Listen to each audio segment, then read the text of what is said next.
விகாஷ் சிவானியை பார்க்க போகிறான் என்றதுமே ஸ்ருதிக்கு அடிவயிறு பிசைந்தது.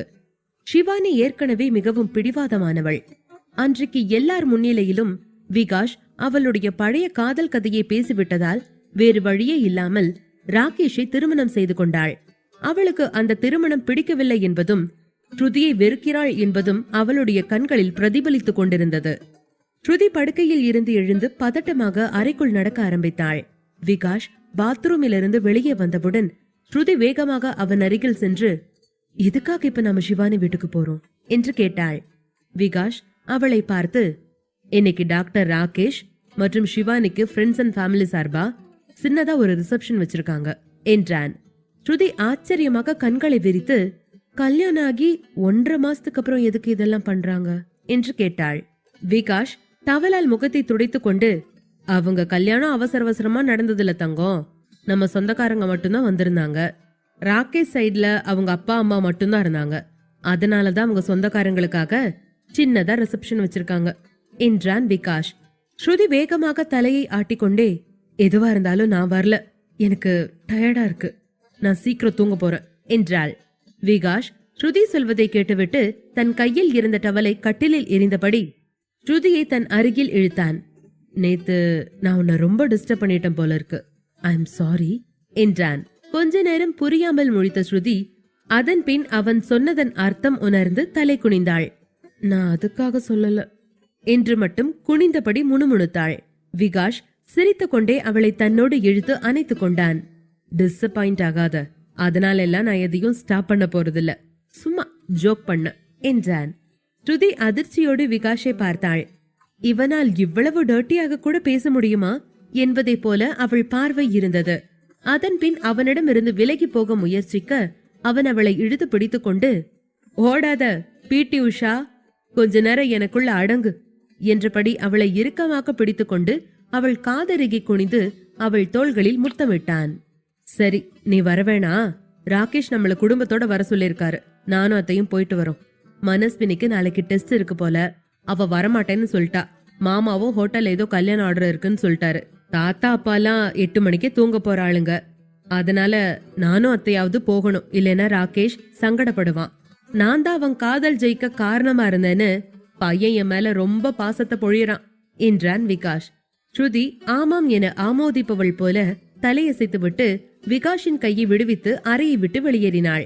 விகாஷின் வார்த்தைகளால் அவள் முகம் இன்னும் வெட்கத்தில் சிவந்திருந்தது. மறுபுறம் மின்மினி கல்லூரியில் இருந்து வீட்டிற்கு வந்திருந்தாள். ராகேஷின் வரவேற்பில் கலந்து கொள்ள வேண்டியிருந்தாலும் அவள் இன்னும் அறையில் படித்துக் கொண்டிருந்தாள். படித்துக் கொண்டிருந்த மின்மினி சட்டென்று பேனாவை கைவிட்டு தலையை பிடித்துக் கொண்டு, "பாபா, என்னால ஏன் படிக்க முடியல?" என்று புலம்ப ஆரம்பித்தாள். மின்மினி சிறு வயதில் இருந்தே படிப்பிற்கும் அவளுக்கும் எந்த சம்பந்தமும் இல்லை. ஆனால் அவளுடைய ட்வின் சிஸ்டர் கண்மணி அவளிடமிருந்து முற்றிலும் மாறுபட்டவள். பள்ளி நாட்களில் மின்மினிக்கு ஆங்கிலம் மற்றும் தமிழ் மட்டும் நன்றாக புரிந்தது. ஆனால் கணிதம் புரியவே இல்லை. கண்மணி முதல் மதிப்பெண் வாங்குவாள். இவள் எல்லாவற்றிலும் சராசரி மதிப்பெண் தான் வாங்குவாள். படிப்பிற்கு பதிலாக மின்மினி நடனத்தில் நாட்டம் இருந்தது. ஸ்கூல் நடன போட்டி எல்லாவற்றிலும் கலந்து கொள்வாள். அவளுடைய அப்பா அவளுடைய நடன தாகத்தை புரிந்து கொண்டு சில காலம் கிளாசிக்கல் நடன வகுப்பிற்கு அழைத்து போனார். ஆனால் அவள் 11 எட்டும் போது அம்மா ஸ்ட்ரிக்டாக அவளை நடனம் ஆடக்கூடாது என்று சொல்லிவிட்டாள். கிளாசிக்கல் நடனம் இல்லாத விஷயங்களை இருப்பதாக கற்பனை செய்து ஆடும் ஆட்டம் என்பதால் அவளுடைய அம்மா மின்மினி தேவையில்லாத கற்பனைகளுக்குள் போய்விடலாம் என்று பயந்து போயிருந்தாள். அதற்கு அடுத்த வருடம்தான் அந்த விபத்து நடந்து அவள் குடும்பத்தில் உள்ள அனைவரையும் இழந்திருந்தாள். பழைய விஷயங்களை நினைத்து கொண்டே படுக்கையில் இருந்து எழுந்து கல்லூரி பையில் இருந்து ஒரு படிவத்தை கையில் எடுத்து பார்க்க ஆரம்பித்தாள். படிவத்தை பார்த்து, "ஆரியன் கிட்ட இத பத்தி பேசட்டுமா? அவர் என்ன பெங்களூர் வரைக்கும் போக விடுவாரா?" என்று யோசித்தாள். மின்மினி ஏக்கத்தோடு அந்த ஃபார்மை மீண்டும் தன் பையில் வைத்துவிட்டு, "இதெல்லாம் அவருக்கு பிடிக்குமான்னு தெரியாம இப்போதைக்கு இத பத்தி பேச வேண்டாம்" என்று மனதிற்குள் முடிவெடுத்துக் கொண்டாள். அதன் பின் கொஞ்ச நேரம் பால்கனியில் நின்றபடி ஆகாயம் பார்த்தவள் அப்பா நினைப்பு வர அவள் மிகவும் சோர்ந்து போனாள். அதற்கு பின் எதுவும் படிக்க முடியாமல் மீண்டும் படுக்கைக்கு வந்து அப்படியே தூங்கி போனாள். பாதி தூக்கத்தில் யாரோ தன் தலைமுடியை வருடுவதை உணர்ந்த மின்மினி லேசாய் கண் விழித்து பார்க்க அங்கே ஆரியன் அமர்ந்திருந்தான். அவனை பார்த்த பின்னும் சந்தோஷம் இல்லாமல் மீண்டும் குப்புறப்படுத்திக் கொண்டாள். ஆரியன் அவளை பார்த்து, என்னாச்சு மினி, ஆர் யூ ஆல்ரைட் என்று கேட்டான். மின்மினி படுத்துக்கொண்டு தலையை மட்டும் ஆட்ட ஆரியன் அவளிடம், இங்க வா என்று அவன் அருகில் இழுத்தான். மின்மினி குழந்தை போல அவனிடம் வர ஆரியன் அவளை தன் கைகளில் சேர்த்தான். மின்மினியின் உதடுகளை அன்புடன் முத்தமிட்டு, I miss you so much my baby என்றான். மின்மினி வேகமாக, ஏன் நாம காலையில தானே பாத்துக்கிட்டோம் என்றாள். ஆரியன் தன் மூக்கால் மின்மினியின் மூக்கை தடவி அவள் நெற்றியில் முத்தமிட்டு, மேடம் தான் காலையில இருந்து என்கிட்ட ஒரு வார்த்தை கூட பேசலையே, ஷாலினிய பார்த்தாலே இஞ்சி தின குரங்கு மாதிரி ஆகிடுற என்றான். தன்னை குரங்கு என்று சொன்னதும் எல்லோரை போல அவளுக்குள்ளும் ஈகோ எட்டி பார்த்தது. அதுவரை நார்மலாக இருந்தவள் ஆரியன் ஷாலினியை நினைவூட்டியதும் வேண்டுமென்றே முகம் திருப்பிக் கொண்டாள். ஆமா, அந்த விஷயத்துல நான் கொஞ்சம் கோவமாதான் இருக்க என்றாள். ஆரியன் மீண்டும் மின்மினியை முத்தமிட்டபடி, அதான் ஏன்னு கேக்குற என்றான். இன்னைக்கு காலையில என்ன பண்ணீங்க? உங்க அத்தையும் ஷாலினியும் அவங்க பாட்டுக்கு கிளம்பி ஊருக்கு போயிட்டு இருந்தாங்க. நீங்க எதுக்கு அவங்கள நிறுத்தி நீங்க ஊருக்கு போக வேணாம்னு சொன்னீங்க என்று இல்லாத ஒரு கோபத்தை இழுத்து வைத்துக் கொண்டு ஆரியனிடம் வம்பிழுக்க ஆரம்பித்தாள் மின்மினி. ஆரியன் மின்மினியின் கையை பிடித்து முத்தமிட்டு கொண்டே, எனக்கு எல்லாம் தெரியும் மினி, அத்தை போகாம இங்கிருந்தா இந்நேரம் கம்பி எண்ணிட்டு இருந்திருப்பாங்க, அதுல இருந்து தப்பிக்கதான் ஊருக்கு போறாங்க. அதான் எனக்கு எல்லாம் தெரியும்னு அவங்க கிட்ட இன்டைரக்டா சொல்லிட்டு இருந்தேன். 2 நாள் எக்ஸ்ட்ரா தங்குறதால என்ன ஆகிற போது, வேணும்னே அவங்கள கன்வின்ஸ் பண்ணி இங்க இருக்க வச்ச என்றான். ஆரியன் பேச்சை கேட்டு மின்மினி அவனை புரியாமல் பார்க்க ஆரம்பித்தாள். ஆரியன் மின்மினியின் தலைமுடியை அவள் காதுக்கு பின்னால் தள்ளி, நீ அவங்க கெட்டவங்கன்னு நம்புறியா மினி? உன்னை பொறுத்தவரை கெட்டவங்கன்னா ஜெயில தான் இருக்கணும் இல்லையா என்று கேட்க மின்மினி குழப்பத்தோடு ஆமாம் என்று தலையசைத்தாள். ஆரியன் அவள் நெற்றியில் முத்தமிட்டு, சரி விடு, இத பத்தி நாம அப்புறம் பேசலாம், நாளைக்கு உனக்கு எல்லா விஷயமும் புரிஞ்சிரும் என்றான். மின்மினி ஆரியனிடம் அதற்கு மேல் எதுவும் பேசாமல் கண்களை மூடி அவனை அணைத்துக் கொண்டாள். ஆரியன் அவளது தலைமுடியை அன்புடன் வருடி, ஆமா, ராகேஷ் மேரேஜ் ரிசப்ஷனுக்கு நீனும் கிளம்பாம இருக்க, நீ வரியா இல்ல படிக்கிறதுக்கு ஏதாச்சும் இருக்கா என்று கேட்டான். மின்மினி மனதிற்குள், படிக்கிறதா, அத நினைச்சாலே காண்டாகுது என்று சொல்லிக்கொண்டு, நானும் வரணும்ல, ராகேஷ் அம்மா தான் என் உயிரையே காப்பாத்தி கொடுத்தவங்க, அதுக்காகவாவது நான் அந்த ஃபங்க்ஷனுக்கு வரணும் என்றபடி, அதுக்கு இன்னும் டைம் இருக்குல்ல, 8 மணிக்கு போனா போதுமே என்றாள். அவள் தூங்கிவிட்டதால் நேரத்தை பார்க்கவில்லை. ஆரியன் அவள் தலையை தட்டி, மணி என்ன தெரியுமா, 7:15 என்றான். அதை கேட்ட ஜர்க்கான மின்மினி வேகமாய் படுக்கையில் இருந்து குதித்து எழுந்தாள். முன்னாடியே சொல்ல மாட்டீங்களா என்று கத்திக்கொண்டே க்ளோசெட் ரூமை நோக்கி ஓடினாள். ஆரியன் அவளின் குறும்புகளை பார்த்து சிரிக்க ஆரம்பித்தான். சிரித்துக்கொண்டே படுக்கையில் படுத்துக்கொண்டு, கிரேசி கேர்ள் என்றான். ஸ்ருதி அதன் பின் கீழே பூஜை அறையில் விளக்கேற்றி சுவாமி கும்பிட்டுவிட்டு அவளுடைய ரூமிற்கு போகையில் அங்கே விகாஷ் இல்லை. அதே நேரம் ஸ்ருதியின் போன் ரிங் ஆனது. அது மயங்கிடமிருந்து வந்திருந்தது. வீடியோ காலில் அவன் அழைத்துக் கொண்டிருந்தான். மயங்க் ஸ்ருதியின் செல்ல பிள்ளை ஆகியிருந்தான். அவ்வப்போது அண்ணி என்று அழைத்தாலும் அவர்களுக்குள் ஒரு அக்கா தம்பிக்கு இடையேயான பாசம் மேலோங்கி இருந்தது. அதே நேரம் மனஸ்வினி ஸ்ருதி அறைக்கு வந்தாள். இருவரும் சேர்ந்த மயங்கிடம் அரட்டை அடிக்க ஆரம்பித்தனர். மயங்க், இன்னைக்கு அந்த ராகேஷ் சிவானிக்கு ரிசப்ஷனா, கல்யாணம் முடிஞ்சு 1.5 மாசம் கழிச்சு ஃபங்க்ஷன் வைக்கிறாங்க பாரு. எனக்கு போகவே பிடிக்கல. சிவானி எப்படியோ என்ன இன்சல்ட் பண்ணுவா, அதான் நான் இங்கே இருக்கிறதா உன் அண்ணாட்ட சொல்லிட்டேன் என்றாள் ஸ்ருதி. மனஸ்வினியும், ஆமான, அந்த சிவானியோட அலட்டல் தாங்க முடியாது.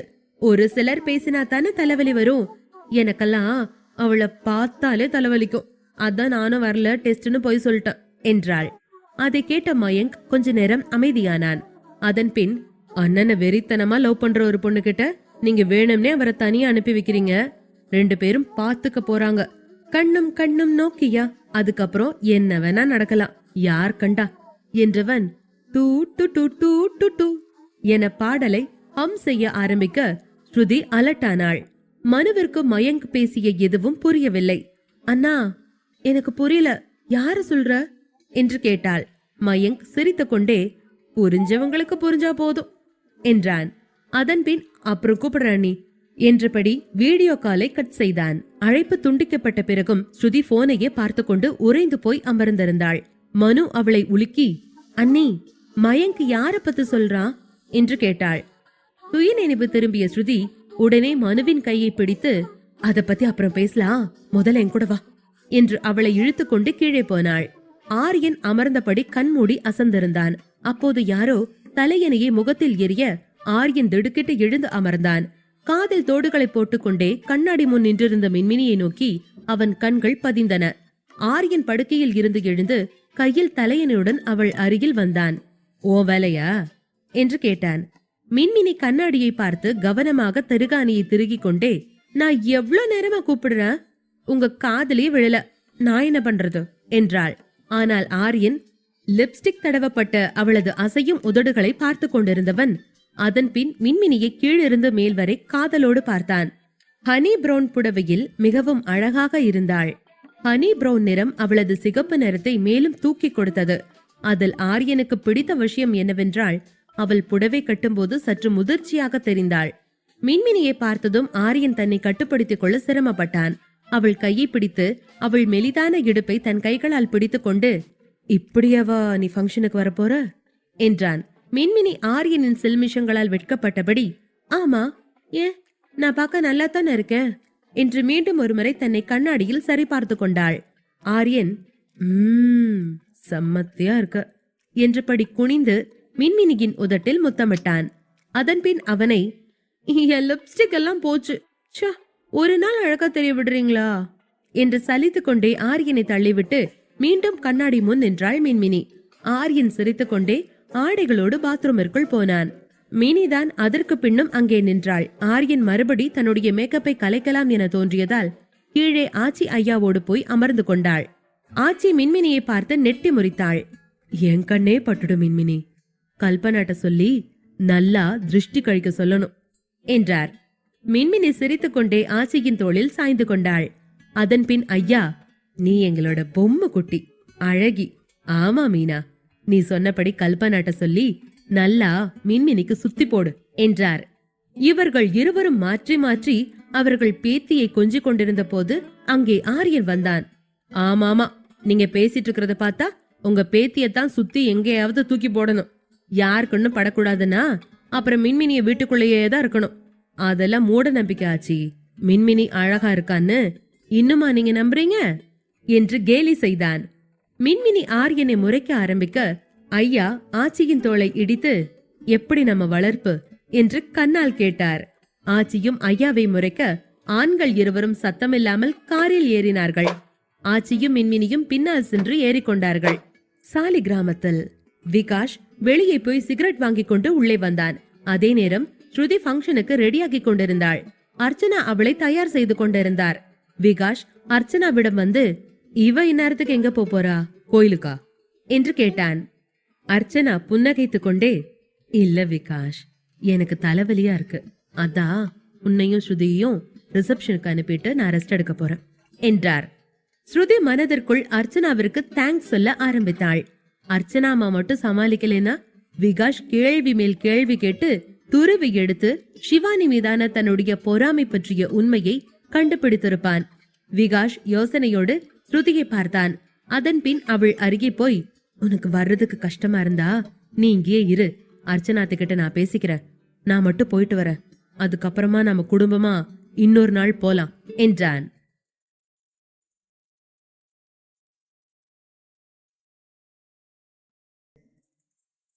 விகாஷ் ஸ்ருதியிடம், உனக்கு டயர்டா இருந்தா நீ ரெஸ்ட் எடு, நான் மட்டும் ரிசப்ஷன் போயிட்டு வரேன் என்று சொல்ல, ஸ்ருதி, இல்லையே, நான் டயர்டா இருக்கேன்னு உங்ககிட்ட யார் சொன்னா என்று கேட்டாள்.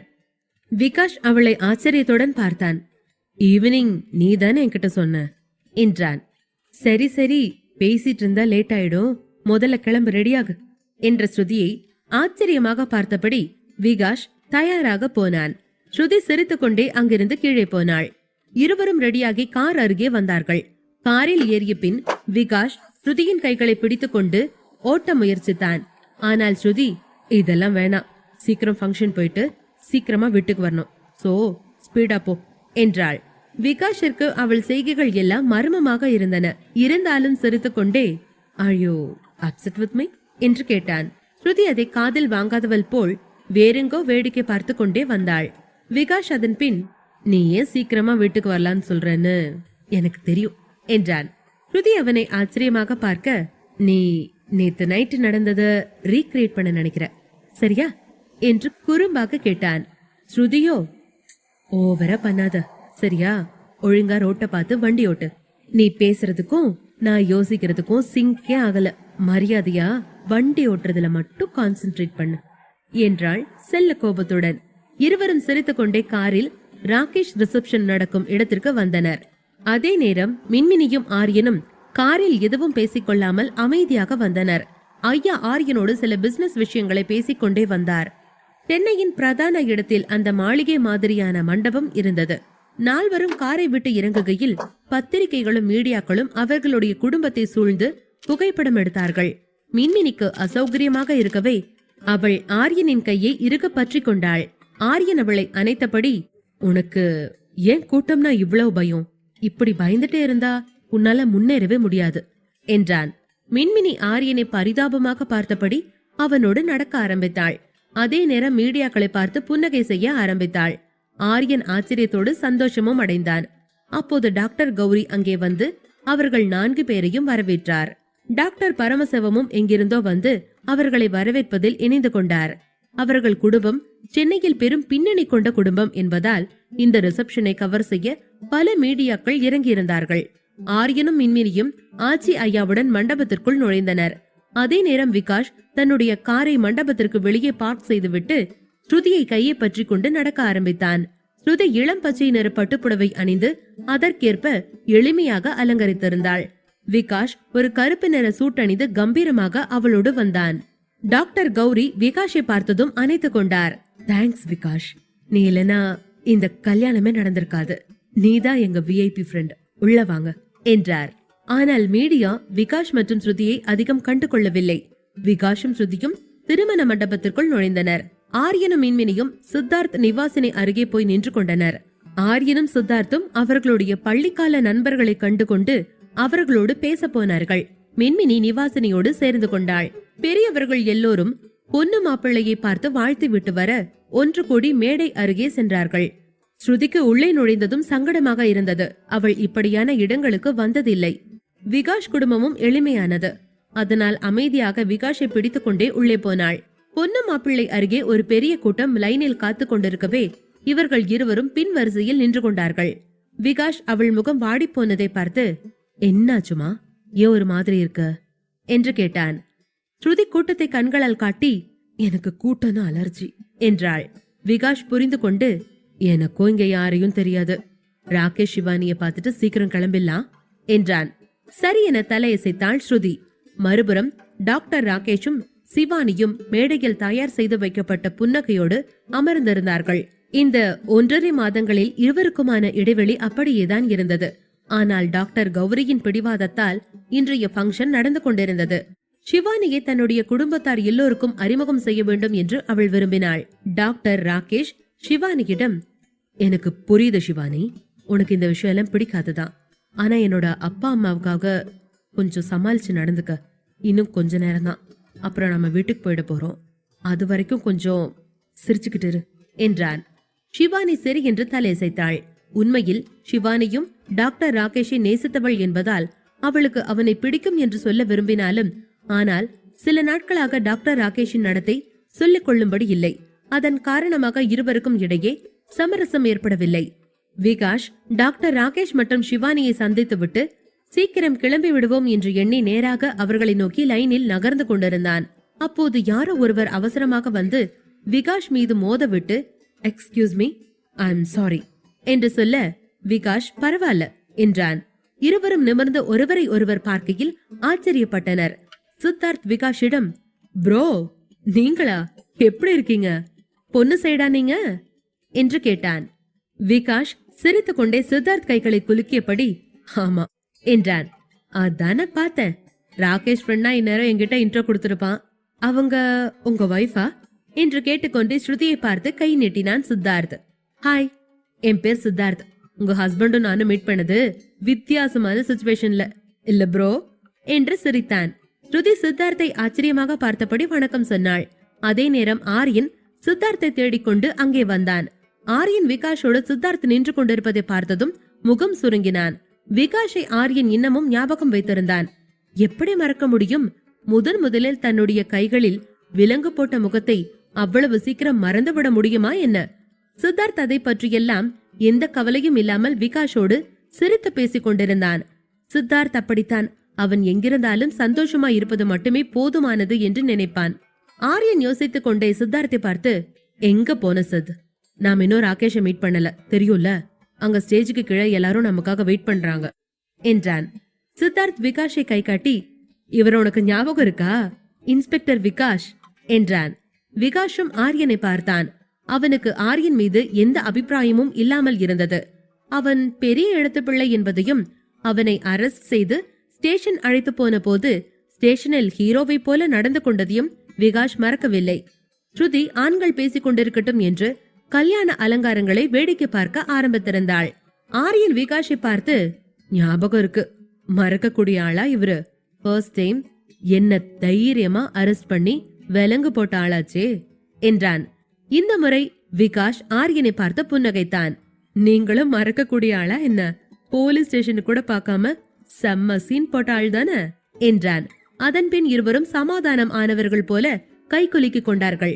சித்தார்த் வேண்டுமென்றே, இங்க யார அரெஸ்ட் பண்ண வந்திருக்கீங்க என்று கேட்க, விகாஷ், இப்போதைக்கு ரிசப்ஷன் அட்டென்ட் பண்ண தான் வந்திருக்க. தேவை இருந்தா அரெஸ்டும் பண்ணலாம், என்கிட்ட பவர் இருக்கு என்றான். அதன் பின், okay, nice meeting you, excuse me என்றபடி ஸ்ருதியின் கைகளை பற்றி கொண்டு அங்கிருந்து நகர்ந்தான்.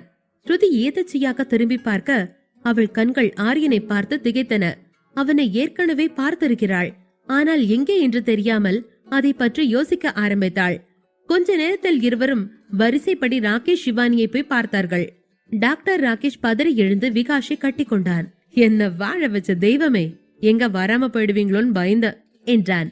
சித்தார்த்தும் ஆரியனும் இதை தூரத்தில் இருந்தபடி பார்த்து கொண்டிருந்தார்கள். விகாஷ் புன்னகையோடு, கூப்பிட்டது என் நண்பனாச்சே, வராம இருப்பனா? தவிர சிவானி எங்க வீட்டு பொண்ணு, அவளுக்காகவும் தான் நான் வந்தேன் என்றபடி சிவானி பக்கம் திரும்பினான். அவர்கள் இருவரையும் ஒன்றாக பார்க்க முடியாமல் சிவானி வேறு எங்கோ பார்வையை திருப்ப விகாஷ் வேண்டுமென்றே அவள் முன் போய் நின்றான். ஓய், என்ன கல்யாணம் ஆனதும் எங்களை எல்லாம் மறந்துட்டியா என்றவன், நம்ம 2 பேருக்கு நடுவுல எப்பவும் ஒரு அழகான ஃப்ரெண்ட்ஷிப் இருக்கு, அதனை மறந்துடாத, உன் கோவத்தால அதை அழிச்சிடாத என்றபடி அவள் கைகளில் ஒரு நகைப்பெட்டியை வைத்தான். சிவானி அதை வாங்கிக் கொண்டே, புது ஆளுங்க வந்தோடனே நீ கூட தான் என்ன மறந்துட்ட, பெருசா ஃப்ரெண்ட்ஷிப் பத்தி பேச வந்துட்டான் என்று பதிலிற்கு விகாஷை கடிந்து கொண்டாள். சிவானியின் வார்த்தைகளை கேட்ட ஸ்ருதி முகம் வாடினாள். ஆனால் விகாஷ் அவள் சொல்ல வருவதை புரிந்து கொண்டு, இதுக்கெல்லாம் இந்த இடம் சரியான இடம் இல்ல, நாம வேற ஒரு நாள் இத பத்தி பேசலாம் என்றான். டாக்டர் ராகேஷ் நிலைமையை புரிந்து கொண்டு, வாங்க விகாஷ், நாம போட்டோ எடுக்கலாம், வாங்க அண்ணி என்று அவர்களை அழைத்தான். நால்வரும் சேர்ந்து போட்டோவிற்கு போஸ் கொடுத்தனர். விகாஷ் கிளம்ப இருக்கையில், அப்பா அம்மாவை பார்த்துட்டு சாப்பிட்டு கொஞ்ச நேரம் இருங்க விகாஷ், நான் கீழே வந்து உங்களை பாக்குறேன் என்றான் ராகேஷ். மறுபுறம் சிவானி விகாஷ் கொடுத்த நகைப்பெட்டியை திறந்து பார்த்தாள். அதில் ஒரு பிரேஸ்லெட் இருந்தது. 2 கைகளையும் ஒன்றிணைக்கும் தங்க வளையல் போல அது இருந்தது. விகாஷின் கிஃப்டை பார்த்ததும் சிவானிக்கு சிரிப்பு வந்தது. விகாஷும் சிவானியும் ஸ்கூல் படிக்கும்போது இந்த வளையல் மீது அவளுக்கு ஆசை வந்தது.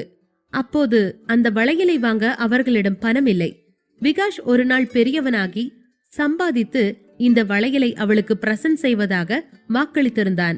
அதே நேரம் ஸ்ருதி சிவானியின் வார்த்தைகளால் காயப்பட்டு போயிருந்தாள். உண்மையில் அவள் விகாஷ் வாழ்க்கையில் வந்த புது ஆள் என்பதில் எந்த சந்தேகமும் இல்லை. ஆனால் அவர்கள் இருவரும் ஜென்மமாக கணவன் மனைவியாக வாழ்ந்தவர்கள் என்பதை அவள் உள்மனம் சொல்லிக் கொண்டே இருந்தது. அப்போது சிவானி விகாஷை அழைத்து, கிஃப்ட் ரொம்ப தாட்ஃபுல்லா இருக்கு, இந்த செலிப்ரேஷன்ல இத நான் தொலைச்சிடக்கூடாது, நீ பத்திரமாவே, உன்கிட்ட நான் அப்புறமா வந்து வாங்கிக்கிறேன் என்றாள். விகாஷ் அந்த பெட்டியை வாங்கிக் கொண்டு ஸ்ருதியை அழைத்து கொண்டு பார்ட்டி ஹாலிற்கு போனான். திடீரென ஸ்ருதிக்கு தான் ஆரியனை எங்கே பார்த்தோம் என்பது ஞாபகம் வந்தது. ஆரியன் மின்மினியின் ஹப்பி. அவள் ஒருமுறை வாட்ஸ்அப்பில் இவருடைய புகைப்படம் அனுப்பியிருந்தாள். அப்படியானால் மின்மினி இங்கே வந்திருப்பாளா என்று ஸ்ருதி பரபரப்பானாள். சிவானியை முற்றிலும் மறந்துவிட்டு 1000 பேருக்கு மேல் இருந்த அந்த பார்ட்டி ஹாலில் மின்மினியையும் ஆரியனையும் தேட ஆரம்பித்தாள். ஸ்ருதி யாரையோ தேடிக் கொண்டிருந்ததை பார்த்த விகாஷ், என்னாச்சு ஸ்ருதி, யார தேடுற என்று கேட்டான். ஸ்ருதி கண்களால் கூட்டத்தை அளந்து கொண்டே, கொஞ்ச நேரம் முன்னாடி உங்க கூட ஒருத்தர் பேசிட்டு இருந்தாங்கல்ல, அவங்கள ஒருத்தர் தான் ஆரியன். அவரை தான் தேடுறேன் என்றாள். ஸ்ருதியை ஆச்சரியத்துடன் பார்த்த விகாஷ், ஆமா, அவரு ஆரியன் தான். அவர் உனக்கு தெரியுமா என்று கேட்டான். ஆமாம் என்று தலையசைத்தாள் ஸ்ருதி. ஸ்ருதிக்கு ஆரியனை தெரிந்திருப்பதை பற்றி விகாஷ் பெரிதாக அலட்டிக் கொள்ளவில்லை. ஆரியன் ஒரு பெரிய செயின் ஆஃப் ரெஸ்டாரண்டின் அதிபர். ஆரியன் குரூப் ஆஃப் கம்பெனிஸ் என பல்வேறு பிசினஸ்களை ஒரே நேரத்தில் நடத்தி கொண்டிருப்பவன். அவனை பற்றிய செய்திகள் பேப்பரில் வரும். அதனால் ஸ்ருதி ஆரியனை அடையாளம் கண்டு கொண்டிருக்கலாம் என்று புரிந்து கொண்டான். ஆனால் அதே நேரம் ஆரியனை ஆர்வத்தோடு தேடிக் கொண்டிருக்கும் ஸ்ருதியை பார்த்து விகாஷிற்கு ஆரியன் மீது பொறாமையும் ஸ்ருதி மீது கோபமும் வந்தது. இவ எதுக்காக அந்த ஆளை தேடுறா என்று யோசித்தான். மின்மினி ஆரியனோடும் ஆச்சி தாத்தாவோடும் ராகேஷையும் சிவானியையும் பார்த்துவிட்டு கீழே இறங்கினாள். அப்போது ஸ்ருதியை பார்த்தவள் கொஞ்ச நேரம் அதிர்ச்சியானாள். அதன் பின், அவளா இருக்காது, அவ இதுக்கு இங்க வரப்போறா, நாம அவ ஞாபகத்திலே இருக்கிறதால ஒருவேளை அவளை மிஸ் பண்றோம்னு நினைக்கிறோம் என்று மனதிற்குள் சொல்லிக் கொண்டபடி பார்ட்டி ஹாலில் போடப்பட்டிருந்த வட்டமேஜுகளில் ஒன்றை தேர்ந்தெடுத்து அமரப்போனாள். அப்போது அவளுடைய தோளில் ஒரு கைப்பட்டது. திரும்பி பார்த்த மின்மினி எதிரில் நிற்கும் நபரை பார்த்ததும் சந்தோஷப்பட்டாள். நீங்களா என்று அவனிடம் கேட்க, அவனோ, மின்மினி, திடீர்னு எங்க போன நீ? உன்னை எவ்வளவு மாசமா தேடுறேன் தெரியுமா என்று கேட்டான். ஆனால் அதற்குள் ஆரியன் அவர்கள் இருவருக்கும் நடுவில் வந்தான். மின்மினியை தொட்டு பேசிய அவனுடைய கைகளை ஆரியன் கிட்டத்தட்ட தட்டிவிட்டான். யார் நீ? நீ யாரு? அவ என்னோட வைஃப். எதுக்கு மின்மினியை தொட்டு பேசுற என்று ரகசியமாய் அவன் காதிற்கு மட்டும் கேட்குமாறு சொல்லிவிட்டு அவன் கையை பிடித்து குலுக்கினான். அந்த நபருக்கு வலியில் முகம் கோணியது. ஆரியன் பிடி அவ்வளவு பலமாக இருந்தது. அதை பார்த்த மின்மினி ஆரியனிடம், ஆரியன் அவர் எனக்கு தெரிஞ்சவர் தான். கோயம்புத்தூர்ல பக்கத்து ஸ்ட்ரீட்ல இருந்தோம். என்னோட காலேஜ் சீனியர். அவர் பேரு விவேக் அண்ணா என்றாள். விவேக்கிற்கு மின்மினி தன்னை அண்ணன் என்று அழைத்ததும் அவன் எதிரே நிற்கும் இந்த 6 அடி உயர ஆள் அவளுடைய கணவன் என்பதையும் ஜீரணிக்க முடியவில்லை. அவன் முகம் இருள் பூசிக்கொண்டது போல ஆனது.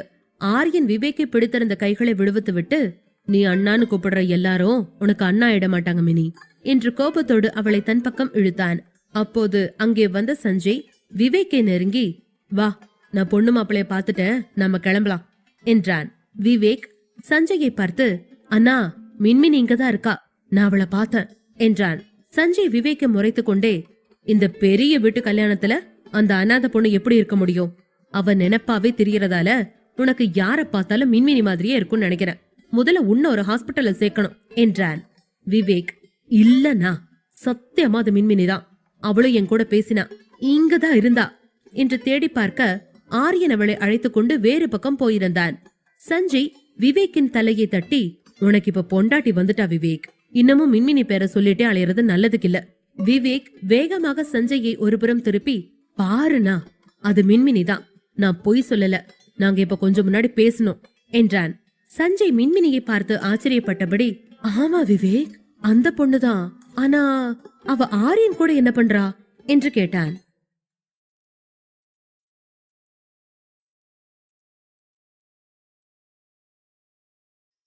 சஞ்சய் மின்மினியை அடையாளம் கண்டு கொண்டு ஆரியன் பக்கத்துல அவ ஏன் நிக்கிறா என்று கேட்க, விவேக் கோபமாக, அவன்தான் அவளோட ஹஸ்பண்டா என்று பற்களை கடித்தான். சஞ்சய் அதனால் ஆச்சரியமானபடி, என்னடா சொல்ற? அவன் வசதிக்கும் இந்த பொண்ணு வசதிக்கும் லிப்ட் போட்டா கூட போக முடியாத உயரமாச்சே, எப்படி இது நடந்திருக்கும்? நீ ஒழுங்கா பாத்தியா என்று கேட்டான். அதற்கு விவேக், நான் கேட்டேன்னா, அவ கூட நான் பேசிட்டு இருந்தப்ப இவன் தான் வந்து என் கைய முறுக்குனான், கேட்டா புருஷன்னு சொன்னான் என்று எரிச்சலோடு கூறினான்.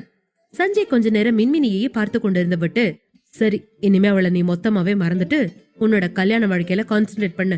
ஏன்னா மின்மினி இப்ப இந்தியால டாப் 10 கோடீஸ்வரங்கள்ல ஒருத்தரோட பொண்டாட்டி. அவளை நீ மனசுக்குள்ள நினைச்சா கூட அதுக்கு பிரதிபலனா நாம நிறைய இழக்க வேண்டி வரும் என்று விவேக்கை எச்சரித்தான். விவேக் பரிதாபமாக பார்க்க தன்னுடைய தம்பி மீது சஞ்சய்க்கு கரிசனம் உருவாக்கியது.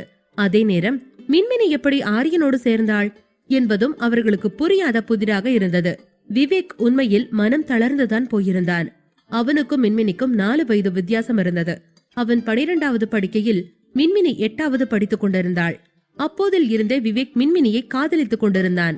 ஆனால் மின்மினி விவேக்கை பார்க்கும் போதே அண்ணா என்று அழைப்பதால் அவளோடு பேசுவதை நிறுத்தி இருந்தான். தூரமாயிருந்தபடி அவளை ரசித்துக் கொண்டிருப்பான். மின்மினிக்கு காலேஜில் சீனியராக இருந்ததால் அவளை எந்த பையனும் நெருங்காதபடி பார்த்து கொண்டான். திடீரென மின்மினி அவள் வீட்டில் இல்லை. எங்கு போனாள் என்று தெரிந்து கொள்ளவும் முடியவில்லை. அவளை தேடி தேடி அலைந்தவனை சஞ்சய் தான் கல்யாணம் செய்து கொள்ள சொல்லி கட்டாயப்படுத்தி ஒரு பெண்ணை வலுக்கட்டாயமாக திருமணம் செய்து கொள்ள வைத்திருந்தான். இந்த கல்யாணத்தில் டாக்டர் பரமசவத்தின் சார்பில் அழைப்பு விடுக்கப்பட்டதால் சஞ்சய் மற்றும் விவேக்கும் அங்கே வந்திருந்தார்கள். விகாஷ் சிவானி குடும்பத்தாருடன் பேசிக் கொண்டிருந்ததால் ஸ்ருதி ஒரு பக்கம் ஆரியனை தேடிக் கொண்டிருந்தாள். ஆரியனை பார்த்து பேசிவிட்டால் இவ்வளவு காலமாக அவள் மிஸ் செய்த நண்பி மின்மினியை பார்த்து விடலாம் என்று நினைத்தவள் பரபரப்போடு ஆரியனை கண்டுபிடித்து தீருவது என்று தேடிக்கொண்டிருந்தாள். ஆரியனோ நண்பர்கள் புடைசூழ நின்று பேசிக் கொண்டிருந்தான். அவன் பேசிக் கொண்டிருந்தாலும் அவனுடைய கைகள் மின்மினியை பிடித்துக் கொண்டிருந்தது. அவள் எங்கேனும் தனியாக போய்விடுவாள் என்பதாலேயே அவன் அப்படி மின்மினியை பிடித்துக் கொண்டிருந்தான். இதை பார்த்த நிவாஷினி இது வேலைக்காகாது என்று நினைத்துக் கொண்டு, சித், நான் சாப்பிடணும், டைனிங் ஹால் போறேன் என்று சித்தார்த்திற்கு சைகை செய்துவிட்டு மின்மினியிடம் திரும்பி, நான் சாப்பிட போறேன், நீ பின்னாடி வந்து ஜாயின் பண்ணிக்க என்றாள். மின்மினி பரிதாபமாக சிவானியை பார்த்தாள். நிவாஷினியின் வயிறு இப்போது மேடிட்டிருந்தது. பிள்ளைத்தாச்சி பெண் சீக்கிரம் சாப்பிட வேண்டும் என்பதால் அவள் போகிறாள் என்பதை மின்மினி புரிந்து கொண்டு தலையசைத்தாள். அதன் பின் தன்னுடைய கைகளை இறுக பற்றி கொண்டிருந்த ஆரியனை எரிச்சலோடு பார்த்த மின்மினி வெடிக்கென அவளுடைய கைகளை உதறினாள். எங்கே போனாலும் விடாமல் பிடித்துக்கொண்டு கை குழந்தை போல ஆரியன் தன்னை சுமப்பது அவளுக்கு பிடிக்கவில்லை. விடுங்க ஆரியன் என்று அவள் பலமுறை கேட்டும் ஆரியன் அவள் கையை விடாமல் பிடித்துக் கொண்டிருந்ததால் அவளுக்கு கோபம் வந்திருந்தது. மின்மினி கோபமாய் ஆரியன் தன்னை பிடித்திருந்த கையை உதறியதும் பேச்சு சுவாரஸ்யத்தில் இருந்த ஆரியன் திடுக்கிட்டு திரும்ப அங்கே மின்மினி தன்னை விட்டுவிட்டு டைனிங் ரூம் நோக்கி போவதை பார்த்தான். நண்பர்கள் கிண்டல் செய்தாலும் ஆரியன் பற்றி கவலைப்படாமல் அவர்களிடம் மன்னிப்பு கேட்டுக்கொண்டு மின்மினியை பின்தொடர்ந்து போனான். மின்மினியோ, ஆரியன் திட்டினா அப்புறமா வாங்கிக்கலாம், என்ன வேணா நடக்கட்டும், இப்ப நிவா கூட சேர்ந்து டெசர்ட்ஸ் எல்லாம் ஒரு பிடி பிடிக்க போறேன் என்ற மனதிற்குள் சொல்லிக் கொண்டே நிவாசினியின் பின்னால் போய்கொண்டிருந்தாள். அவள் திருமணங்களுக்கு வருவதே விதவிதமான உணவுகளை ருசி பார்க்கத்தான். ஏனெனில் அவள் ஒரு ஃபுட்டி. நிவா முன்னே போய்கொண்டிருக்க மின்மினி பின்னே சென்று கொண்டிருந்தாள். அப்போது அவள் கண்கள் ஒரு இடத்தில் நிலை குத்தி நின்றன. ஸ்ருதி, அப்ப நீ நிஜமாவே இங்க வந்திருக்கியா? அது பிரம்ம இல்லையா என்று மனதிற்குள் நினைத்துக் கொண்டே, ஹாய் ஸ்ருதி என்று வித்தியாசமாக சப்தம் எழுப்பியபடி அங்கே நின்று கொண்டிருந்த ஸ்ருதியை நோக்கி ஓடினாள் மின்மினி. ஸ்ருதி இன்னமும் ஆரியனை தேடிக்கொண்டிருக்க அவள் யாரை பார்க்க வேண்டும் என்று இவ்வளவு நாட்கள் பரிதவித்துக் கொண்டிருந்தாளோ அவள் அவளை நோக்கி ஓடி வந்து கொண்டிருப்பதை பார்த்தாள். மின்மினியை பார்த்ததும் ஸ்ருதியின் கண்களில் நீர் வழிந்தது. வேகமாய் ஓடி வந்த மின்மினி ஸ்ருதியை இறுக கட்டி கொண்டாள். ஸ்ருதி, நீ எப்படி இங்க? எப்ப சென்னைக்கு வந்த? எனக்கு ஏன் நீ போன் பண்ணவே இல்ல? உன் போன் என்னாச்சு என்று சரமாரியாக ஸ்ருதியை கேள்வி கேட்டுக்கொண்டே இருந்தாள் ஸ்ருதி. எல்லாவற்றிற்கும் பதில் சொல்ல முடியாமல் மேலும் கண்களில் நீர் வழிய மின்மினியை இறுக்கமாக கட்டிக்கொண்டாள். மின்மினிக்கும் அழுகை வந்தது. அவளுக்கென சிறுவயதில் இருந்து இருப்பது ஸ்ருதி மட்டும்தான். மற்ற எல்லாரையும் அவள் ஏற்கனவே மரணத்திடம் பறிகொடுத்திருந்தாள். ஸ்ருதி அழுவதை உணர்ந்து மின்மினியும் கலங்கினாள். ஆரியன் திடீரென மின்மினி வேகமாக ஓடியதால் அவளை அந்த கூட்டத்தில் உடனடியாக கண்டுபிடிக்க முடியாமல் திணறினான். ஒரு வழியாய் அவளை கண்டுபிடித்து வரும்போது அவள் அழுது கொண்டிருப்பதை பார்த்தான். மெதுவாய் கொஞ்சம் தள்ளி நின்று கொண்டு மின்மினி என்று அழைத்தான். மின்மினி ஸ்ருதியிடமிருந்து விலகி ஆரியனிடம் ஓடி சென்று, ஆரியன், நான் உங்ககிட்ட சொல்லிட்டே இருப்பேன்ல, என்னோட பெஸ்ட் ஃப்ரெண்ட் ஸ்ருதி, அது இவதான் என்று குதூகலமாக குதித்துக் கொண்டே சொன்னாள். அவளுக்கு ஆரியன் மீதான கோபங்கள் எல்லாம் மாயமாக மறைந்திருந்தது.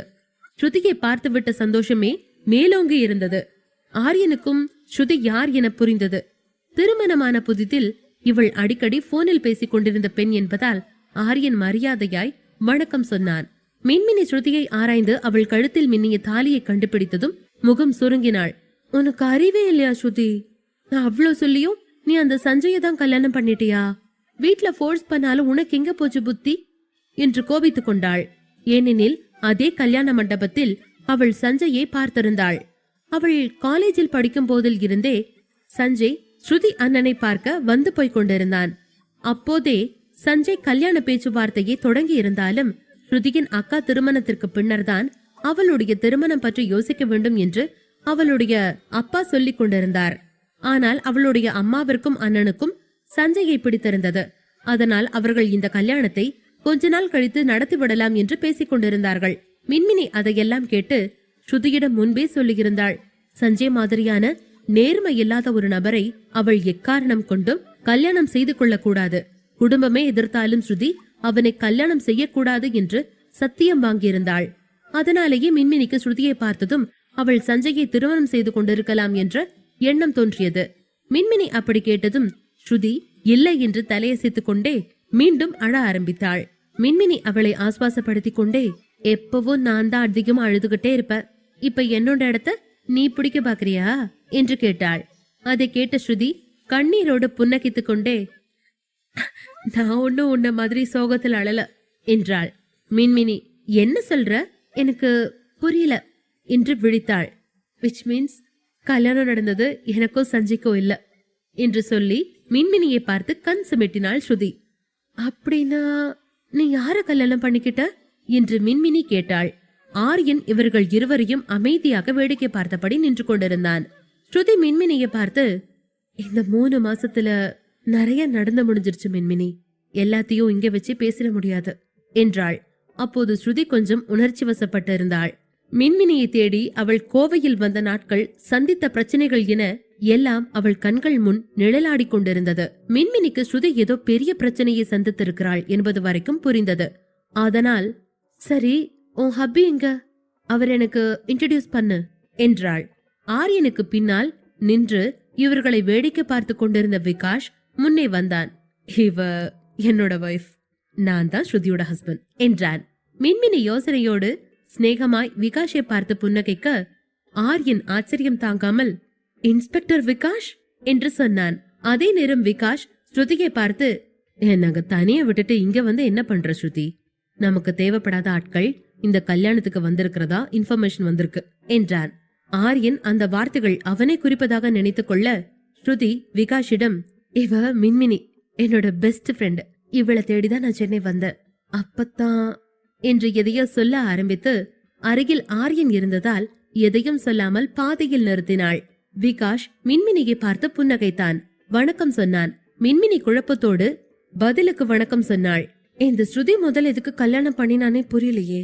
அவ PhD பண்ணணும், ப்ரொஃபசர் ஆகணும்னு கனவு கண்டா, கல்யாணமே பண்ணிக்க கூடாதுன்னு தானே பேசிட்டு இருப்பா என்று மனதிற்குள் குழம்பிய மின்மினி ஸ்ருதியின் கையை பிடித்து இழுத்துக்கொண்டு அந்த 2 ஆண்களை தாண்டி ஸ்ருதியை தனியாய் அழைத்து போனாள். எனக்கு கூட சொல்லாம எப்ப கல்யாணம் பண்ண ஸ்ருதி, உன்னோட கோவத்துக்கு ஒரு அளவே இல்லையா? என் கல்யாணம் நடந்தது எப்படின்னு உனக்கு தெரியும்ல. என் கல்யாணத்துக்கு உன்னை கூப்பிட முடியாதனால உன் கல்யாணத்துக்கு என்ன கூப்பிட வேண்டான்னு முடிவு பண்ணிட்டியா? சென்னைக்கு எப்ப வந்த? எனக்கு ஒரு போன் பண்ணணும்னு கூட உனக்கு தோணலல்ல என்று ஸ்ருதியிடம் படபடத்தாள் மின்மினி. ஸ்ருதி மின்மினியின் கையை பிடித்து கொண்டபடி, நிறைய விஷயம் நடந்து முடிஞ்சிருச்சு மின்மினி. இந்த 3 மாசத்துல நான் நினைச்சு கூட பார்க்க முடியாத விஷயங்கள் எல்லாமே நடந்து முடிஞ்சது. அதுல ஒண்ணுதான் இந்த கல்யாணம். அத பத்தி இங்க வச்சு என்னால பேச முடியாது என்றாள். அதை கேட்ட மின்மினி, சரி என் கூட வீட்டுக்கு வா, நாம அங்க போய் பேசலாம் என்றாள். அதுக்கு ஸ்ருதி, இல்லடி இப்ப என்னால உன் கூட வர முடியாது என்றாள். ஆனால் மின்மினி மற்ற எதையும் பற்றி கவலைப்படாமல், சரி உன் வீட்டுக்கு என்ன கூட்டிட்டு போ, எனக்கு எல்லா விஷயம் தெரிஞ்சாகணும் என்றாள். ஸ்ருதி விகாஷை பார்த்தபடி, அப்புறமா பேசலாம் என்றாள். அதே நேரம் விகாஷ் ஆரியனை பார்த்தபடி, உங்ககிட்ட ஒண்ணு கேட்கணும், கேட்கலாமா என்றான். விகாஷிற்கு ஆரியன் மீதான பெரிய அபிப்பிராயங்கள் எதுவும் இல்லாமல் இருந்தது. ஸ்ருதி வேறு அவனை தேடிக்கொண்டிருந்ததால் அவன் மீது கொஞ்சம் பொறாமை வேறு இருந்தது. அதனாலேயே, அன்னைக்கு உங்க மேல கேஸ் போட்ட பொண்ணுக்கு எவ்வளவு காசு கொடுத்தீங்க? Strong case, sexual assault. உள்ள போயிருந்தா 7 வருஷத்துக்கு வெளிச்சத்தை பார்த்திருக்கவே முடியாது. எப்படி கேஸ் கொடுத்த அன்னைக்கு அந்த பொண்ணை வாபஸ் வாங்க வச்சீங்கன்னு நான் தெரிஞ்சுக்கலாமா என்றான். ஆரியனுக்கு விகாஷ் என்ன யோசிக்கிறான் என்பது நன்றாகவே புரிந்தது. ஆரியன் விகாஷின் கண்களை நேருக்கு நேராக பார்த்து, என்னை பத்தி மத்தவங்க என்ன நினைக்கிறாங்கன்னு நான் என்னைக்குமே கவலைப்பட்டதே இல்ல இன்ஸ்பெக்டர் விகாஷ். உண்மை என்னன்னு அதுல சம்பந்தப்பட்டவங்களுக்கு புரிஞ்சா போதும் என்றான். விகாஷ் ஆரியனை கொஞ்ச நேரம் கண்ணிமைக்காமல் பார்க்க அங்கே சித்தார்த்தும் நிவாஷினியும் வந்தார்கள். சித்தார்த் ஆரியன் அருகில் நின்றபடி, என்னடா 2 பேரும் விக்ரம் வேதா மாதிரி நிக்கிறீங்க, ஏதாச்சும் பிரச்சனையா? இப்ப என்ன சீன போடுறாரு அந்த இன்ஸ்பெக்டர்? நான் வேணா ஐஜி கிட்ட பேசி அந்த ஆளை பீகார் பக்கம் அனுப்பிடவா என்று கேட்டான்.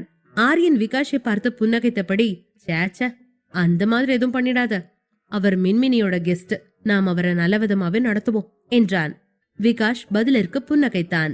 நிவாஷினி மின்மினி அருகே சென்று, இங்கேயே ஒருத்தர் ஃப்ரெண்ட் பிடிச்சிட்டியா நீ? சாப்பிட்ட வர கொஞ்சம் லேட் ஆயிடுச்சு, நீ பின்னாடியே வருவேன்னு பார்த்தா வரல என்றாள். மின்மினி ஸ்ருதியை கட்டிக்கொண்டு, நிவா, இவதான் ஸ்ருதி என்றாள். நிவா ஆச்சரியத்தோடு கண்களை சுருக்கி கொண்டு, நிஜமாவா சொல்ற மினி? இந்த பொண்ணுதான் உன் பெஸ்ட் ஃப்ரெண்ட் ஸ்ருதியா என்று கேட்டாள். அதன்பின் ஸ்ருதி பக்கம் திரும்பி, ஸ்ருதி, ஹாப்பி டு see you. மின்மினி உன்னை பத்தி என்கிட்ட நிறைய சொல்லிருக்கா. உன்னை பார்க்கலையே தவிர நீயும் மின்மினியும் எவ்வளவு திக் ஃப்ரெண்ட்ஸ்னு எனக்கு தெரியும் என்றாள். ஸ்ருதி வியப்போடு நிவாஷினி கைகளை பற்றி கொண்டபடி மின்மினியை பார்க்க, மின்மினி பெருமையோடு, அதான் பெஸ்ட் ஃப்ரெண்டுக்கான அடையாளம் என்றாள். அப்போது ஆச்சியும் ஐயாவும் அங்கே வந்தார்கள். அவர்களும் ஸ்ருதியை பார்த்து ஆச்சரியமானார்கள். ஸ்ருதி குட்டி, நீ எப்படி இங்க என்று ஆச்சி கேட்க, ஸ்ருதி வேகமாக சென்று, ஆச்சி என்றபடி அவரை அணைத்துக் கொண்டாள். ஐயா ஸ்ருதிக்கு திருமணம் ஆனதை புரிந்து கொண்டு, யார் கூடமா வந்த என்று கேட்க, மின்மினி, ஐயா அவளுக்கு கல்யாணம் ஆயிடுச்சு, அவளோட ஹஸ்பண்ட் கூட தான் வந்திருக்கா, நம்மள கூட கல்யாணத்துக்கு கூப்பிடல என்று மீண்டும் பிணங்கினாள். ஆச்சி செல்லமாய் முறைத்து கொண்டே, என்ன ஸ்ருதி கண்ணு இதெல்லாம், மினி சொல்றது உண்மையா என்று கேட்க, ஸ்ருதி, இல்ல ஆச்சி, அது நான் அப்புறமா எல்லாத்தையும் விளக்கமா உங்ககிட்ட சொல்றேன் என்றாள். விகாஷ் ஸ்ருதி அருகே வந்து, லேட்டாச்சு, நாம போலாமா என்று கேட்டான். ஆச்சிக்கு விகாஷை அடையாளம் தெரியவில்லை. ஆரியனை கைது செய்து போன இன்ஸ்பெக்டர் முகத்தை அவர் எதற்காக நினைவு வைத்திருக்க வேண்டும்? அதனால் விகாஷை பார்த்து புன்னகையோடு, 2 பேரும் ஒருத்தருக்கு ஒருத்தர் பொருத்தமா அழகா இருக்கீங்க, வீட்டுல போயிட்டு திருஷ்டி சுத்தி போட சொல்லுங்க என்றார். விகாஷ் பெரியவர்களை மதிப்பவன் என்பதால் ஆச்சி ஐயாவின் கால்களை தொட்டு ஆசீர்வாதமாக குனிந்தான். அவனோடு ஸ்ருதியும் அவர்களை வணங்கினாள். ஆச்சியும் ஐயாவும் பூரித்து போனார்கள். சந்தோஷமா இருங்க குழந்தைகளா, எங்க பொண்ணை எப்பவோ சந்தோஷமா வச்சுக்குங்க தம்பி என்றார் ஐயா. ஆச்சி, தீர்க்க சுமங்கலியா, 100 வருஷம் சந்தோஷமா இருந்தாயி என்று தம்பதிகளை வாழ்த்தினார். விகாஷ் ஒரு நிமிடம் அந்த வார்த்தைகளால் சிலிர்த்து போனார். உயிருக்கு உத்தரவாதம் இல்லாத வேலையில் இருப்பவர்களுக்கு இப்படியான வாக்குதான் அவர்களுக்கு லைஃப் லைன். அதனால் அவன் மனம் மிகவும் நெகிழ்ந்து போனான். அதன்பின் ஆச்சி, எப்படியோ 2 ஃப்ரெண்ட்ஸும் ஒன்னு சேர்ந்துட்டீங்க, இனிமே உங்களை கையிலேயே பிடிக்க முடியாது என்று சொல்ல, ஐயா அவர்கள் இருவரையும் அடுத்த நாளை வீட்டிற்கு சாப்பிட வர சொன்னார். விகாஷ் முதலில் தயங்கினாலும் அதன்பின், நிச்சயமா வரும் ஆச்சி என்றான். விகாஷ் அப்படி சொன்னதும் ஸ்ருதி சந்தோஷமானாள். விகாஷ் ஸ்ருதியிடம், சரி, மீதிய நாளைக்கு பேசிக்கலாம், இப்ப கிளம்பலாம் என்றான். அதன்பின் 2 தோழிகளும் நம்பர்களை பரிமாறிக்கொண்டார்கள். ஆச்சியும் ஐயாவும் சந்தோஷமாய் அவர்களை பார்க்க விகாஷ் அனைவரிடமும் விடை பெற்றுக் கொள்ள ஆரம்பித்தான்.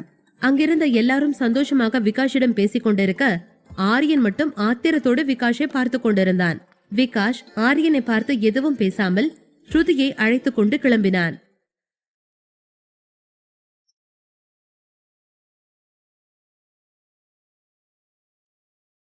ஸ்ருதியும் விகாஷும் அங்கிருந்து கிளம்பியதும் ஆரியன் ஆச்சி ஐயாவோடு சாப்பிட்டு விட்டு ராகேஷ் குடும்பத்தாரிடம் பேசி விடை பெற்று அங்கிருந்து கிளம்ப நள்ளிரவு ஆகியிருந்தது. மின்மினி சந்தோஷமாக ஆரியன் அருகே அவன் கைகளை பிடித்துக் கொண்டு அமர, ஆரியன், எப்ப பாரு மேலேயே வந்து ஒரசாம கொஞ்சம் தள்ளி உட்கார மின்மினி என்று கோபத்தில் எரிந்து விழுந்தான். ஆரியனின் இந்த முரட்டுத்தனமான நடத்தை மின்மினியை மிகவும் காயப்படுத்தியது. அதனால் மின்மினி ஆரியனிடமிருந்து விலகி அமர்ந்து ஜன்னல் வழியாக வெளியே பார்க்க ஆரம்பித்தாள். சிறிது நேரத்தில் வீடு வர அனைவரும் டயர்டாக இருந்ததால் அவரவர் அறைக்கு போனார்கள். ஆரியனிடம் ஒரு வார்த்தை கூட பேசாமல் மின்மினி நேராக மாற்று ஆடைகளை எடுத்துக்கொண்டு பாத்ரூமிற்குள் போக ஆரியன் க்ளோசட் ரூமிலேயே ஆடைகளை மாற்ற ஆரம்பித்தான். அவள் வெளியே வரும் வரை காத்திருக்காமல் ஆரியன் படுக்கையை தயார் செய்து படுத்துக் கொண்டான். மின்மினி குளித்து இரவு உடையோடு வந்தவள் நேராக ஆரியனை பார்த்தபடி வேண்டுமென்றே அவனை தாண்டி போய் தள்ளி படுத்துக் கொண்டாள். ஆரியனால் அதை தாங்க முடியவில்லை. மின்மினியை கைகளில் ஏந்தாத இரவுகள் எல்லாம் அவன் நிம்மதியை குலைக்கும் என்பதால் வேகமாக அவளை தன்னருகே இழுத்தான்.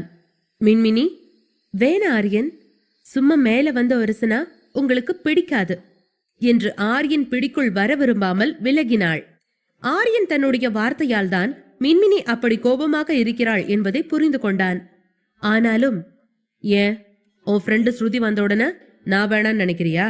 அவளை மட்டும் அத்தனை தடவை கட்டி பிடிச்சா, நான் தொட்ட மட்டும் இப்போ உனக்கு எரிச்சலா இருக்கா என்று வேண்டுமென்றே மின்மினியை சீண்டினான். மின்மினி இப்போது ஆரியன் பக்கம் திரும்பி, ஆமா, அவளை எனக்கு ரொம்ப பிடிக்கும். அவளை நான் ரொம்ப நாள் கழிச்சு பாக்குறேன். நீங்க எல்லா நேரமும் என் கூடயே தானே இருக்கீங்க, அதான் உங்களை தொட வேணான்னு சொல்றேன் என்றாள். ஆரியன் அதை கேட்டதும் உண்மையில் மனம் சங்கடமாக உணர்ந்தான். ஓ, நான் கூடவே இருந்ததால போர் அடிச்சு போயிட்டனா என்று கேட்டான். மின்மினிக்கும் தான் பேசிய வார்த்தைகளின் தவறை உணர்ந்து கொள்ள முடிந்தது.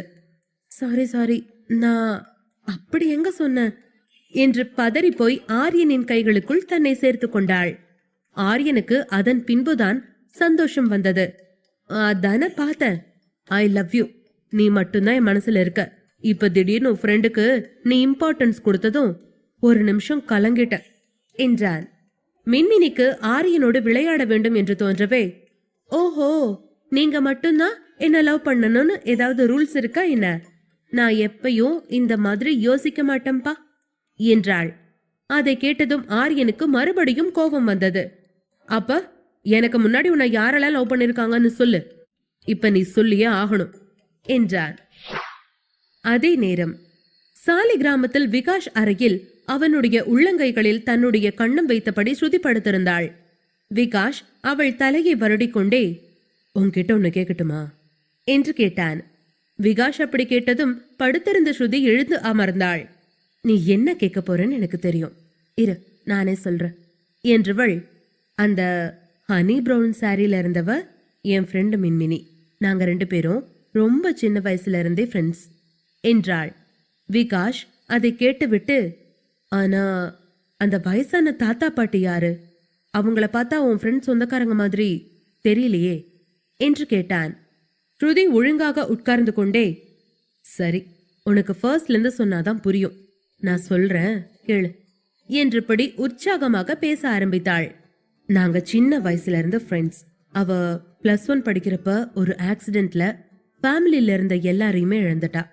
நானுமே இந்த சமயத்துல லீவுக்கு பாட்டி வீட்டுக்கு போயிருந்தேன். அவளுக்கு ரிலேட்டிவ்ஸ் யாருமே இல்ல. அப்ப அந்த ஆக்சிடென்ட் ஆனப்போ அங்கிருந்த ஆச்சியும் ஐயாவும் தான் அவளை டேக் கேர் பண்ணிட்டாங்க. கரெக்டா அவ யூஜி முடிச்சதும் சென்னைக்கு கூப்பிட்டு போய் அவங்க பேரனுக்கே கல்யாணம் பண்ணி வச்சுட்டாங்க. அவர்தான் அந்த ஆரியன் என்று பேசிக்கொண்டே போனாள். அவ போனப்புறம் என் அண்ணன் அம்மா கூட சேர்ந்து அந்த சஞ்சய்க்கு என்ன நிச்சயம் பண்ணினா. அந்த என்கேஜ்மெண்ட் அன்னைக்கு தான் நான் ஓடி வந்தேன். என் அண்ணியும் அக்காவும் என்னை எப்படியாவது சஞ்சய் கிட்ட இருந்து காப்பாத்தணும்னு நினைச்சு மின்மினி வீட்டுக்கு போய் கொஞ்ச நாள் இருக்க சொன்னாங்க. நானும் அன்னைக்கு அவசரமா டிக்கெட் கூட வாங்காம ட்ரெயின் ஏறினேன். அப்பதான் சஞ்சய் ஆளுங்க என்னை துரத்திட்டு வந்து நான் ஏறின கம்பார்ட்மெண்ட்ல ஏறினாங்க. எனக்கு என்ன பண்றதுன்னே புரியல. அந்த சமயத்துல போனையும் அதுல இருந்த மின்மினியோட நம்பரையும் தொலைச்சிட்டேன் என்றவள் அதன் பின்பு அமைதியானாள். ஏனெனில் அதற்கு பின்னர்தான் ஹீரோவாக விகாஷ் அவள் வாழ்விற்குள் என்று கொடுத்திருந்தான். விகாஷ் வேண்டுமென்றே குறும்பு புன்னகையோடு அப்புறம் என்று கேட்டான். ஸ்ருதி வேறெங்கோ பார்த்து கொண்டே, அப்புறம் நீ என் வாழ்க்கையில வந்துட்ட, அதுக்கப்புறம் நடந்த எல்லாமே உனக்கும் தெரியும் என்றாள். அவள் கண்களில் நீர் கோர்த்திருந்தது. விகாஷ் அவளை இழுத்து தன்னுடைய நெஞ்சோடு இழுத்து அணைத்து கொண்டான். இந்த மாதிரி அழாதேன்னு உனக்கு நான் நிறைய தடவை சொல்லிட்டேன். நீ கண்ணுல தண்ணி விட்டா என்னால் அதை பார்க்க முடியாது. இந்த 2 கண்ணும் எப்பவும் என்ன லவ்வோட பாக்குறதுக்காக படைக்கப்பட்டுச்சு. அதுல கண்ணீர் வந்தா நான் பொல்லாதவனா மாறிடுவேன் என்றான். அதன் பின், இப்ப எல்லாம் சரியாயிடுச்சு ஸ்ருதி, நான் உன்னோட லைஃப்ல வந்துட்டேன். உன்னை யாரும் எந்த கேள்வியும் கேட்க முடியாத இடத்துல உன்னை வச்சிருக்கேன். அந்த சஞ்சய் மட்டும் இல்ல, யாரும் நம்மளை எதுவும் பண்ணிட முடியாது என பேச ஸ்ருதி முன்பை விட அதிகமாக அழ ஆரம்பித்தாள். அவளுக்கு நடந்த எல்லாம் கண் முன்னே மாண்டேஜஸ் போல ஓடியது. தன் மீது இரக்கமில்லாமல் நடந்து கொண்ட தன்னுடைய அம்மா அண்ணனையும் தான் யாரென்றே தெரியாமல் தன்னை பத்திரமாக பாதுகாத்த விகாஷையும் நினைத்து கொண்டு அவள் அழ ஆரம்பித்தாள். மறுபுறம் ஆரியன் மின்மினி மீது கோபத்தோடு இருக்க வேண்டுமென்றே அவளை தள்ளிவிட்டு நகர்ந்து படுத்துக் கொண்டான். ஆரியன் கோபத்துடன், "ஓ மின்மினி" என்றபடி நகர மின்மினி விளையாட்டாய் ஆரியனை பின்னிருந்து அணைத்துக் கொள்ள ஆரியன் மீண்டும், "என்னை ஏன் கட்டிக்கிற? போ, போய் உன்னை யார் லவ் பண்றாங்களோ அவங்களையே கட்டிக்க என்றான். அப்போதும் மின்மினி விடாமல், நிஜமா சொல்றீங்களா ஆரியன்? அப்புறம் நான் உண்மையாவே அவங்க கிட்ட போயிடுவேன் என்று சொல்ல ஆரியன் மின்மினியை நோக்கி திரும்பி, ஷடப் மின்மினி, முட்டாள் மாதிரி பேசாத என்று கோபமாக கத்தினான். மின்மினி சிரித்துக் கொண்டே ஆரியனுடைய கழுத்தில் கைகளை போட்டுக்கொண்டு, நான் எதுக்கு அமைதியா இருக்கணும்? அந்த பையன்னா எனக்கு உயிர். எனக்கு அவனை ரொம்ப பிடிக்கும். அவனும் என்ன ரொம்ப லவ் பண்ணுவான். ஆனா ஒரே ஒரு பிரச்சனை, அவனுக்கு சட்டு சட்டுன்னு கோபம் வந்துடும். ஆனாலும் அவனுக்கு நான் உயிர். அவன் என்ன லவ் பண்றேங்கிறத எக்ஸ்போஸ் பண்ண தெரியாது. சரியான ஸ்ட்ரிக்ட் ஆபீசர், ஆர்மி ஆபீசர். அவனை லவ் பண்ணாம என்னால இருக்கவே முடியாது என்றாள். மின்மினியின் வார்த்தைகளில் இருந்து ஆரியன் அவள் யாரை பத்தி பேசுகிறாள் என்பது இப்போது புரிந்தது. ஆரியன் மௌனமாக மின்மினியின் கழுத்தில் முகத்தை மறைத்தான். மின்மினி ஆரியனுடைய தலைமுடிகளுக்குள் விரல்களை செலுத்தி, சரி, நான் அந்த பையன்கிட்டயே போறேன் என்றாள். ஆரியன் மின்மினியின் பேச்சை கேட்டுவிட்டு வேகமாக திரும்பி மின்மினியின் இடுப்பை இறுக்கி, நோ வே, உன்னை நான் யாருக்கும் விட்டு கொடுக்க மாட்டேன் என்றான். மின்மினி ஆரியன் கண்ணத்தை விரல்களால் இழுத்து, எவ்ளோ பொறாமப்படுறீங்க ஆரியன்? கண்ணெல்லாம் செவந்து கோவம் அப்படி வருது. ஆனா சார் மட்டும் ஊர்ல இருக்கிற பொண்ணுங்க கூட எல்லாம் பேசிட்டு வருவாரா? நாங்க அதை கேட்க கூடாதான் என்றாள். மின்மினியின் பேச்சை கேட்ட ஆரியன் மின்மினியை ஒரே நொடியில் தனக்கு கீழ் கொண்டு வந்தபடி அவள் முகத்தை தன் கைகளால் பிடித்து கொண்டு, நான் ஒன்னும் எந்த பொண்ணோடையும் தப்பா பழகல. என் பொண்டாட்டி யாரு கூட பேசினாலும் தப்பா யோசிக்க போறதோ இல்ல என்றான். ஆரியன் அதை சொல்லிவிட்டு மீண்டும் தன் இடத்திலேயே போய் படுத்துக் கொண்டான். ஆரியன் சீரியஸாக இருப்பதை பார்த்த மின்மினி வேகமாக அவன் அருகில் வந்து அவனை கட்டிப்பிடித்து, அச்சோ ஆரியன், நீங்க தப்பா நினைச்சிட்டீங்க. நான் பேசிக்கிட்டு இருந்த அந்த பையன் நீங்க தான் என்றாள். ஆரியன் எதுவும் பேசாமல் படுத்திருக்க, உங்களுக்கு இன்னுமா கோபம் போல என்று மின்மினி கேட்டாள். அப்போதும் ஆரியன் பதில் பேசாமல் இருக்கவே அவள் அழ ஆரம்பித்தாள். பிளீஸ் ஆரியன், நான் விளையாட்டுக்கு தான் பேசினேன்.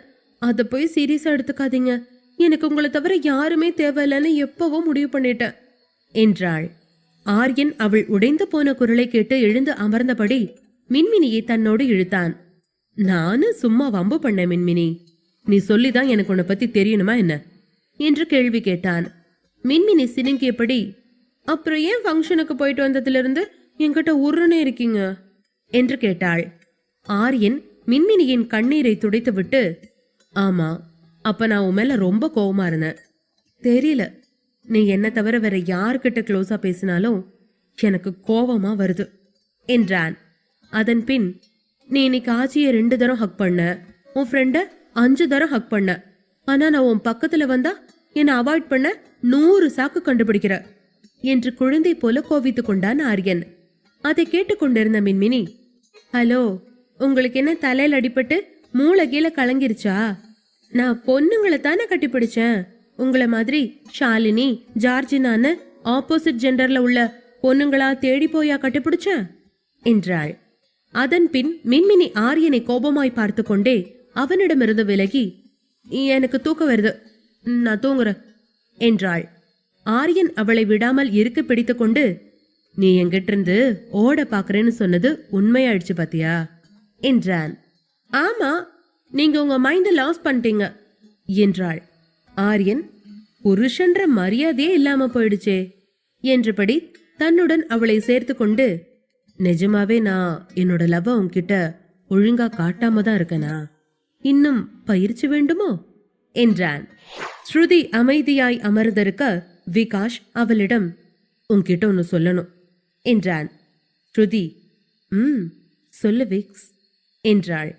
நாம நாளைக்கு உன் ஃப்ரெண்டு வீட்டுக்கு போறதா இல்ல. எனக்கு உண்மையா சொல்லணும்னா அந்த பொண்ணோட ஹஸ்பண்ட் மேல ஒரு நல்ல அபிப்பிராயம் இல்ல. நான் அங்க வரல. ஆனா நீ உன் ஃப்ரெண்ட பார்க்க போகணும்னா போயிட்டு வா என்றான். விகாஷ் சொன்னதை கேட்டு ஏமாற்றமான ஸ்ருதி அவனை பார்த்து, ஏன் விகாஷ், உனக்கே அப்படி தோணுது என்று கேட்டாள். விகாஷ் ஸ்ருதியை அணைத்து கொண்டு, உன்கிட்ட நான் எதையும் மறைக்க விரும்பல. அந்த ஆரியன் கொஞ்ச நாள் முன்னாடி செக்ஷுவல் அசால்ட் கேஸ்ல அரெஸ்ட் ஆனா. பண்ணது நான் தான். ஆனா ஒரே நாள்ல 12 மணி நேரத்துல அந்த பொண்ணு கொடுத்த கேஸ வாபஸ் வாங்கிருச்சு. அவங்க ஃபாரினர் கூட. அந்த பொண்ணுக்கு ஏதோ பெரிய செட்டில்மெண்ட் கொடுத்துதான் இந்த விஷயத்துல ஜெயிலுக்கே போகாம ஆரியன் தப்பிச்சிட்டதா நான் நினைக்கிறேன் என்றான். விகாஷ் சொன்னதை கேட்டதும் அதிர்ச்சியான ஸ்ருதி, என்ன சொல்ற விகாஷ், இதெல்லாம் மின்மினிக்கு தெரியுமா என்று கேட்டாள். அதற்கு விகாஷ் அவளிடம், அத பத்தியெல்லாம் எனக்கு தெரியாது.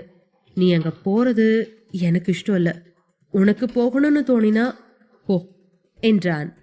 ஸ்ருதி விகாஷ் தோள் மீது சாய்ந்தபடி, சரி விகாஷ், எனக்கு புரியுது. ஆனா நீ பாக்குற எல்லாமே நிஜமா இருக்க முடியாது. என்ன முதல்ல பார்த்தப்ப நான் வீட்டுக்கு தெரியாம நகைப்பணத்தோட யார் கூடய ஓடி வந்துட்டேன்னு நினைச்சேன். ஆனா உண்மையில நடந்தது வேற. அந்த மாதிரி ஆரியன் விஷயத்துல கூட ஏதாவது நீ தப்பா பார்த்திருக்கலாம். அத பத்தி ரீகன்சிடர் பண்ணு என்றாள். விகாஷ் ஸ்ருதியின் வார்த்தைகளை பற்றி யோசித்தான். இருந்தாலும் அதை வெளிக்காட்டிக் கொள்ளவில்லை. எதுக்கும் நீ ஆரியன் கிட்ட கவனமா இரு ஸ்ருதி என்றான். ஸ்ருதியோ, இத பத்தி கேட்டப்புறம் மின்மினிய பத்தி தான் நான் கவலைப்படுறேன் விகாஷ் என்று அவன் மீது சாய்ந்து கொண்டாள். சரி, நீ அடுத்தவங்களுக்காக கவலைப்பட்ட வரைக்கும் போதும். இப்ப நமக்கு என்ன வேணுங்கிறத மட்டும் நாம கான்சென்ட்ரேட் பண்ணுவோம் என்றபடி அவள் இதழ்களில் இதழ் பதித்தான். ஒரு ஆழமான முத்தத்திற்கு பிறகு, ஓகே போதும், நீ ஏற்கனவே டயர்டா இருப்ப. நான் நாளைக்கு மீதிய கணக்கு பார்த்து வாங்கிக்கிறேன் என்றான். ஸ்ருதி அதை கேட்டு, உனக்கு வர வர கொழுப்பு அதிகமாயிடுச்சு என்றபடி போர்வையை இழுத்து போர்த்தி கொண்டாள். காலையில் மின்மினியின் கண்கள் திறக்கும் போது ஆரியன் சிறு குழந்தை போல அவளை கட்டிப்பிடித்து தூங்கிக் கொண்டிருந்தான். மின்மினி அவனை பார்த்து சிரித்தாள். ஆரியனுடைய தூக்கம் கலைந்துவிடக் கூடாது என்பதற்காக அவனை அலுங்காமல் நகர்த்திவிட்டு எழுந்து தயாராக போனாள். சிறிது நேரம் கழித்து மின்மினி தயாராகி கீழே இறங்குகையில் அங்கே போலீஸ் நின்றிருந்தது. ஆச்சி பதட்டமாக இருந்தார். அவன் எந்திரிச்சிட்டானா மின்மினி என ஆச்சி கேட்க, அதிர்ச்சியில் அவள் எதுவும் பேசாமல் தலையை மட்டும் ஆட்ட, ஆச்சி போ அவனை போய் எழுப்பி கூட்டிட்டு வா என்றார். மின்மினி மேலே போய் ஆரியனை எழுப்ப தயங்கினாள். அவனை மீண்டும் யாரோ ஏதோ பிரச்சனையில் சிக்க வைத்திருக்கிறார்கள் என்று பயந்தாள். ஆச்சி மீண்டும் மின்மினியிடம், நான் சொல்றது கேட்கலையா மினி, போய் அவனை கூப்பிட்டு வா என்று கோபமாக சொன்னார். மின்மினிக்கு ஆச்சியின் கோபம் புதிதாக இருந்ததால் பயந்து போய் ஆரியன் இருக்கும் அறைக்கு போனாள். அதற்கு முன்பே எழுந்து முகம் கழுவி டவலால் முகத்தை துடைத்துக் கொண்டு குளோசெட் அறையில் இருந்து ஆரியன் வெளியே வந்தபோது மின்மினி வேகமாக அவனிடம் சென்று, ஆச்சி உங்களை கூப்பிடுறாங்க, போலீஸ் எல்லாம் வந்திருக்காங்க, என்னாச்சுன்னு தெரியல என்று பதறிக்கொண்டு சொல்ல, ஆரியன் தனக்கு ஏற்கனவே எல்லாம் தெரியும் என்பது போல, சரி நீ போ வர என்று தலையசைத்தான். மின்மினி ஆரியனுக்காக காத்திருந்தாள். அதன் பின் இருவரும் கீழே இறங்கினர். ஆரியன் அங்கிருந்த போலீசாரிடம் ஷாலினி அருகில் நின்றிருந்த காந்திமதியை காட்டி, இவங்க தான் நான் சொன்ன லேடி, இவங்களை இங்கிருந்து கூட்டிட்டு போங்க என்றான். அதே நேரம் வெளியே எந்தவித சலனங்களையும் காட்டிக்கொள்ளாமல் விகாஷ் காரில் அமர்ந்து காத்து கொண்டிருந்தான். காந்திமதி ஆரியனை வெறுப்புடன் பார்த்து பல்லை கடித்து கொண்டு, நான் உயிரோடு இருக்கிற வரைக்கும் எந்த விஷயமும் முடிஞ்சு போயிடாத ஆரியன், உன்னை நான் என்ன பண்றேன்னு பாரு என்று உரும 2 பெண் போலீசார் காந்திமதியை அழைத்துக் கொண்டு போனார்கள். அதையெல்லாம் பார்த்து கொண்டிருந்த ஷாலினி பயத்தில் ஒரே இடத்தில் உறைந்து நின்று கொண்டிருந்தாள். ராஜ் மற்றும் காந்திமதி செய்த ஒவ்வொரு தவறுக்கும் தான் சப்போர்ட் செய்திருக்கிறோம், அதனால் ஆரியன் தனக்கும் நிச்சயமாக ஏதோ வேட்டு வைக்கலாம் என்று பயந்தாள். போலீஸ் காந்திமதியை அழைத்துக் கொண்டு போக இங்கே ஆச்சி கோபத்துடன் தன் அறையை நோக்கி சென்றாள். வேடிக்கை பார்த்து கொண்டிருந்த பணியாட்கள் எல்லாரும் அவரவர் வேலையை பார்த்து கொண்டிருந்தனர். விஜி சந்தோஷப்பட்டாள். கல்பனாவை பார்த்து கை குலுக்கி, ஒரு வழியா கெட்ட நேரம் போயிடுச்சுக்கா என்றாள். அதே சமயம் ஆரியன் மின்மினியை பின்தொடர்ந்து ஆச்சியின் அறைக்கு சென்றான். ஆரியன் அறைக்குள் நுழைந்தவுடன், ஆச்சி கோவப்படாதீங்க, உங்களுக்கு பிரஷர் ஏறும், என்ன விஷயம் நான் சொல்றேன், முழுசா கேளுங்க என்றான். ஆனால் ஆச்சி யாரும் எதிர்பார்க்காத தருணத்தில் ஆரியன் பக்கம் திரும்பி ஆரியன் கன்னத்தில் பலமாய் ஒரு அறை வைத்தார். ஆரியன் கன்னத்தை பிடித்துக் கொண்டு ஆச்சியையே வைத்த கண் வாங்காமல் பார்த்தான். மின்மினி ஆச்சியின் ஆவேசத்தால் நடுங்கி போயிருந்தாள்.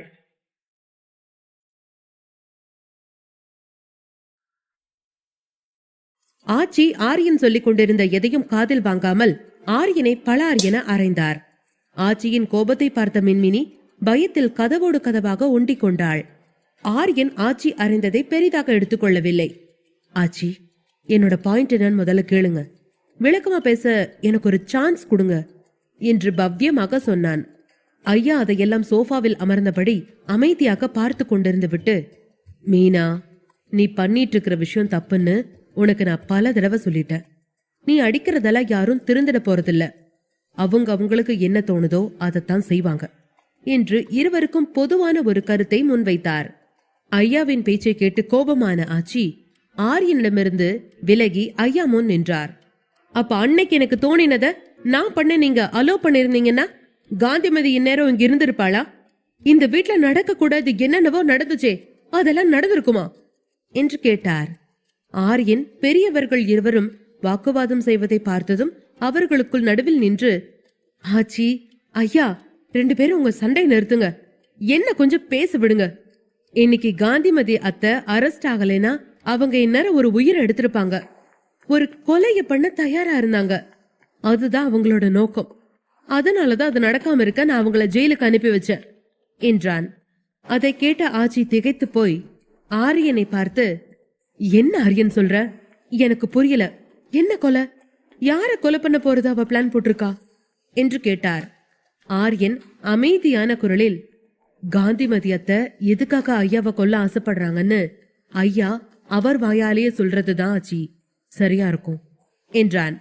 ஆச்சி நெஞ்சில் கை வைத்தபடி கட்டிலில் அமர்ந்தார். இவரை எதுக்கு அவ கொல்லணும் என்று மீண்டும் அதிர்ச்சியில் முனங்கிக் கொண்டே ஐயாவை பார்த்து, சொல்லுங்க, நீங்க மகளா நினைச்சு பாசமா பாராட்டி சீராட்டுற உங்க தம்பி பொண்ணு எதுக்காக உங்களை கொலை பண்ணணும்னு நினைக்கிறா? அந்த காந்திமதியை காப்பாத்த இன்னும் எத்தனை விஷயங்களை எங்கிட்ட இருந்து மறைக்க பாக்குறீங்க என்றார். ஐயா எப்போதும் போல அந்த இடத்தில் இருந்து எழுந்து நடக்க ஆரம்பிக்க ஆரியன் அவர் எதிரே நின்று அவரை அங்கிருந்து போக விடாமல் தடுத்தான்.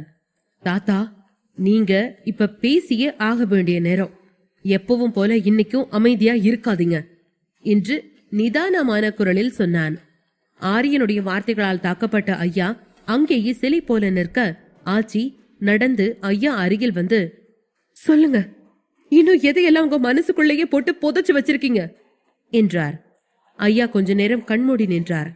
பின்னர் நீண்ட மூச்சை வெளியேற்றியபடி, உன்னோட சந்தேகம் 100% உண்மைதான் அழகு மீனாள் என்றார். அழகு மீனாள் ஆச்சி கவலையோடும் கோபத்தோடும் ஐயாவின் முகத்தையே பார்த்து கொண்டிருந்தார். ஐயா மறுபடியும் சோஃபாவில் அமர்ந்து கொண்டே, நம்ம மேயப்பன் உமையாள் சாவுல காந்திமதிக்கும் பங்கு இருக்கு என்றார். அதை கேட்டதும் ஆச்சி தடுமாறி கீழே விழப்போக ஆரியன் அவரை தாங்கி பிடித்து சோஃபாவில் அமர வைத்தான். ஐயா சொன்ன வார்த்தைகளை கேட்டதும் ஆச்சியின் கண்களில் கண்ணீர் வழிந்தது. கிட்டத்தட்ட 25 வருடங்களாக ஆச்சி இந்த விஷயத்தை பற்றி ஐயாவிடம் நிறைய சண்டை போட்டு இருக்கிறார். அப்போதெல்லாம் ஐயா மௌனமாகவே இருந்தார். ஆச்சியின் சந்தேகம் ஒரே இடத்தில் உறைந்து போயிருந்தது. அவர் மனதிற்குள் அதற்கான வலியோடு அந்த சந்தேகத்தை பூட்டி வைத்துவிட்டு அடுத்தடுத்த நிகழ்வுகளை நோக்கியும் ஆரியனை வளர்ப்பதிலும் கவனம் செலுத்தினார். ஆச்சி கண்களில் வழிந்த நீரை துடைத்தபடி, காந்திமதி உங்க தம்பி தேனப்பனோட பொண்ணுன்னு என்னால நம்பவே முடியல. உங்க தம்பி எவ்வளவு நேர்மையான மனுஷன். அதிர்ந்து ஒரு வார்த்தை கூட பேசி நான் பார்த்ததில்ல. அவர் ஒரு எறும்புக்கு கூட கெடுதல் நினைக்காத மனுஷன். ஆனா காந்திமதி அதுக்கு நேர் எதிரா அடுத்தவங்களை நோக்கடிச்சு பாக்குறதையே ஒரு வேலையாவே வச்சிட்டு இருக்கா என்றார். ஐயா ஆச்சி சொன்னதை கேட்டு அதை ஆமோதிப்பதை போல தலையாட்டினார். மின்மினி தன்னோட குழந்தை எழுந்தப்ப, இனிமே காந்திமதி இந்த வீட்டுல இருக்கவே கூடாது நீ சொன்ன. அன்னைக்கு உனக்கு எவ்வளவு வலி இருந்ததோ அதே வலிதான் எனக்கும் இருந்துச்சு. அன்னைக்கு நைட்டே காந்திமதிய இந்த வீட்டு விட்டு வெளியே போன்னு சொல்லணும்னு அவ ரூமுக்கு போன. அவ அங்க இல்ல. ஆனா அதே நேரம் அவ நம்ம மெய்யப்ப ரூம்ல அவன் படத்து முன்னாடி நின்னு இந்த குழந்தை செத்து போனது சொல்லி காட்டி அவ சிரிச்சுக்கிட்டே நிறைய பேசிட்டு இருந்தா. நான் அவ பேசின ஒவ்வொரு வார்த்தையும் நேரடியா கேட்டேன். எல்லாமே நம்ம வம்சம் வளரக்கூடாதுன்னு அவ ஆசைப்படுறதையும் அது எதனாலங்கிற விஷயத்தையும் சொல்லி அவ ரொம்ப சந்தோஷமா இருந்தா. ஒரு பச்சை சிசு உருவாக்குறதுக்கு முன்னாடியே செதஞ்சு போனதுக்காக ஒருத்தி சிரிக்கிறான்னா அவ எவ்வளவு கொடுமைக்காரியா இருக்கணும்னு நான் யோசிக்க ஆரம்பிச்சேன். ஐயா பேச பேச அவருக்கு தொண்டை அடைத்தது. ஆரியன் கண்களில் நீர் துளித்தது. அவன் வேறொரு பக்கம் திரும்பிக் கொண்டான். அதன் பின் மீண்டும் ஐயா பேச்சை தொடர்ந்தபடி, அன்னைக்கு நைட்டே, அதாவது அப்பவே அவகிட்ட நான் அது விஷயமா நிறைய ஆர்கியூ பண்ணேன். அடுத்த நாள் காலையில அவ வீட்டை விட்டு போனா. அவ சொத்தை அப்படியே விட்டுட்டு போகக்கூடிய ஆள் இல்ல. அதனால எனக்கும் அவ என்ன பண்றான்னு புரியல. அதனாலேயே அவளை மானிட்டர் பண்ண பிரைவேட் டிடெக்டிவ் ஆட்களை அப்பாயிண்ட் பண்ண.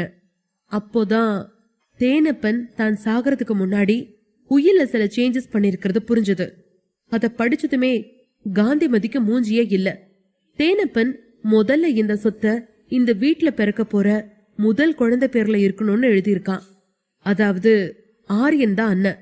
அவனுக்கு தான் முதல் குழந்தை பிறக்கும்னு யோசிச்சு அவன் இந்த உயிலை எழுதியிருந்தான். அதுக்காக தான் ஆரியனோட குழந்தைய கொன்னுடணும்னு காந்திமதி முடிவு பண்ணினான் என்று சொன்ன ஐயா அதன் பின்னர் கொஞ்சம் மௌனமானார். ஆரியன் அருகில் இருந்த ஜக்கில் இருந்த நீரை டம்ளரில் ஊற்றி ஐயாவிற்கு கொடுத்தான். ஐயா அதை வாங்கி குடித்து தன்னை ஆசுவாசம் செய்தார். ஆச்சி தனக்கும் நீர் வேண்டும் என ஆரியனிடம் கேட்டு அவரும் நீரை குடித்து தன்னுடைய படபடப்பை அடக்கிக் கொண்டார். அதன் பின் ஐயாவின் கைகளை பிடித்து சாந்தமாக தடவி கொடுக்க ஆரம்பித்தார் அழகுமீனாள் ஆச்சி. ஐயா ஆரியன் முகத்தை பார்க்க முடியாமல் தலை குனிந்தபடி, என்ன மன்னிச்சிரு ஆரியன், உன்னோட அப்பா அம்மா இறந்தது ஆக்சிடென்ட்ல இல்ல. உண்மை என்னன்னா, உன்னோட அம்மா கூட பிறக்காத அக்கா மாதிரி காந்திமதிய நினைச்சா. உன் அம்மா சாகும்போது உனக்கு ஒரு தங்கச்சி பாப்பா உன் அம்மா வயித்துல இருந்துச்சு. உன்னோட அம்மா அவ கூட பிறக்காத அக்காவ நினைச்ச காந்திமதிக்காக அவ வயித்துல வளர்ற குழந்தையோட தன்னையே உயிர் தியாகம் பண்ணிக்கிட்டா என்று ஐயா சொல்லி முடிக்கும் முன்னர், ஐயா என்ன சொல்றீங்க என்று அவர் அருகில் மண்டியிட்டு அமர்ந்தான் ஆரியன். ஐயா ஆரியன் தலையை வருடி கொடுத்தபடி, காந்திமதி காலேஜ்ல படிக்கிறப்ப சுந்தர்னு ஒரு பையனை லவ் பண்ணினா. எங்க எல்லாருக்கும் அவனை அறிமுகப்படுத்தவும் செஞ்சா. எங்களுக்கும் அவனை பிடிச்சிருந்துச்சு. நாங்க 2 பேருக்கும் கல்யாணம் பிக்ஸ் பண்ணோம். ஆனா கடைசி நேரத்துல உன் அப்பா மெய்யப்பன் அந்த கல்யாணத்தை நிப்பாட்டினா. நாங்க எல்லாருமே ஷாக் ஆனோம். ஏன்னா அந்த சுந்தருக்கும் சில அண்டர் கிரவுண்ட் ஆட்களுக்கும் நடுவுல தொடர்பு இருக்கிறதா சுந்தரோட ஃப்ரெண்ட் தகவல் கொடுத்ததால மெய்யப்பா அந்த ஸ்ட்ராங்கா நம்பினா. சொன்ன ஃப்ரெண்ட் ஒரு IPS ஆபீசர். அதனால அதை நம்பின மெய்யப்பன் தன்னோட தங்கச்சி வாழ்க்கைய ஒரு ரவுடி கையில ஒப்படைக்க அவன் விரும்பல.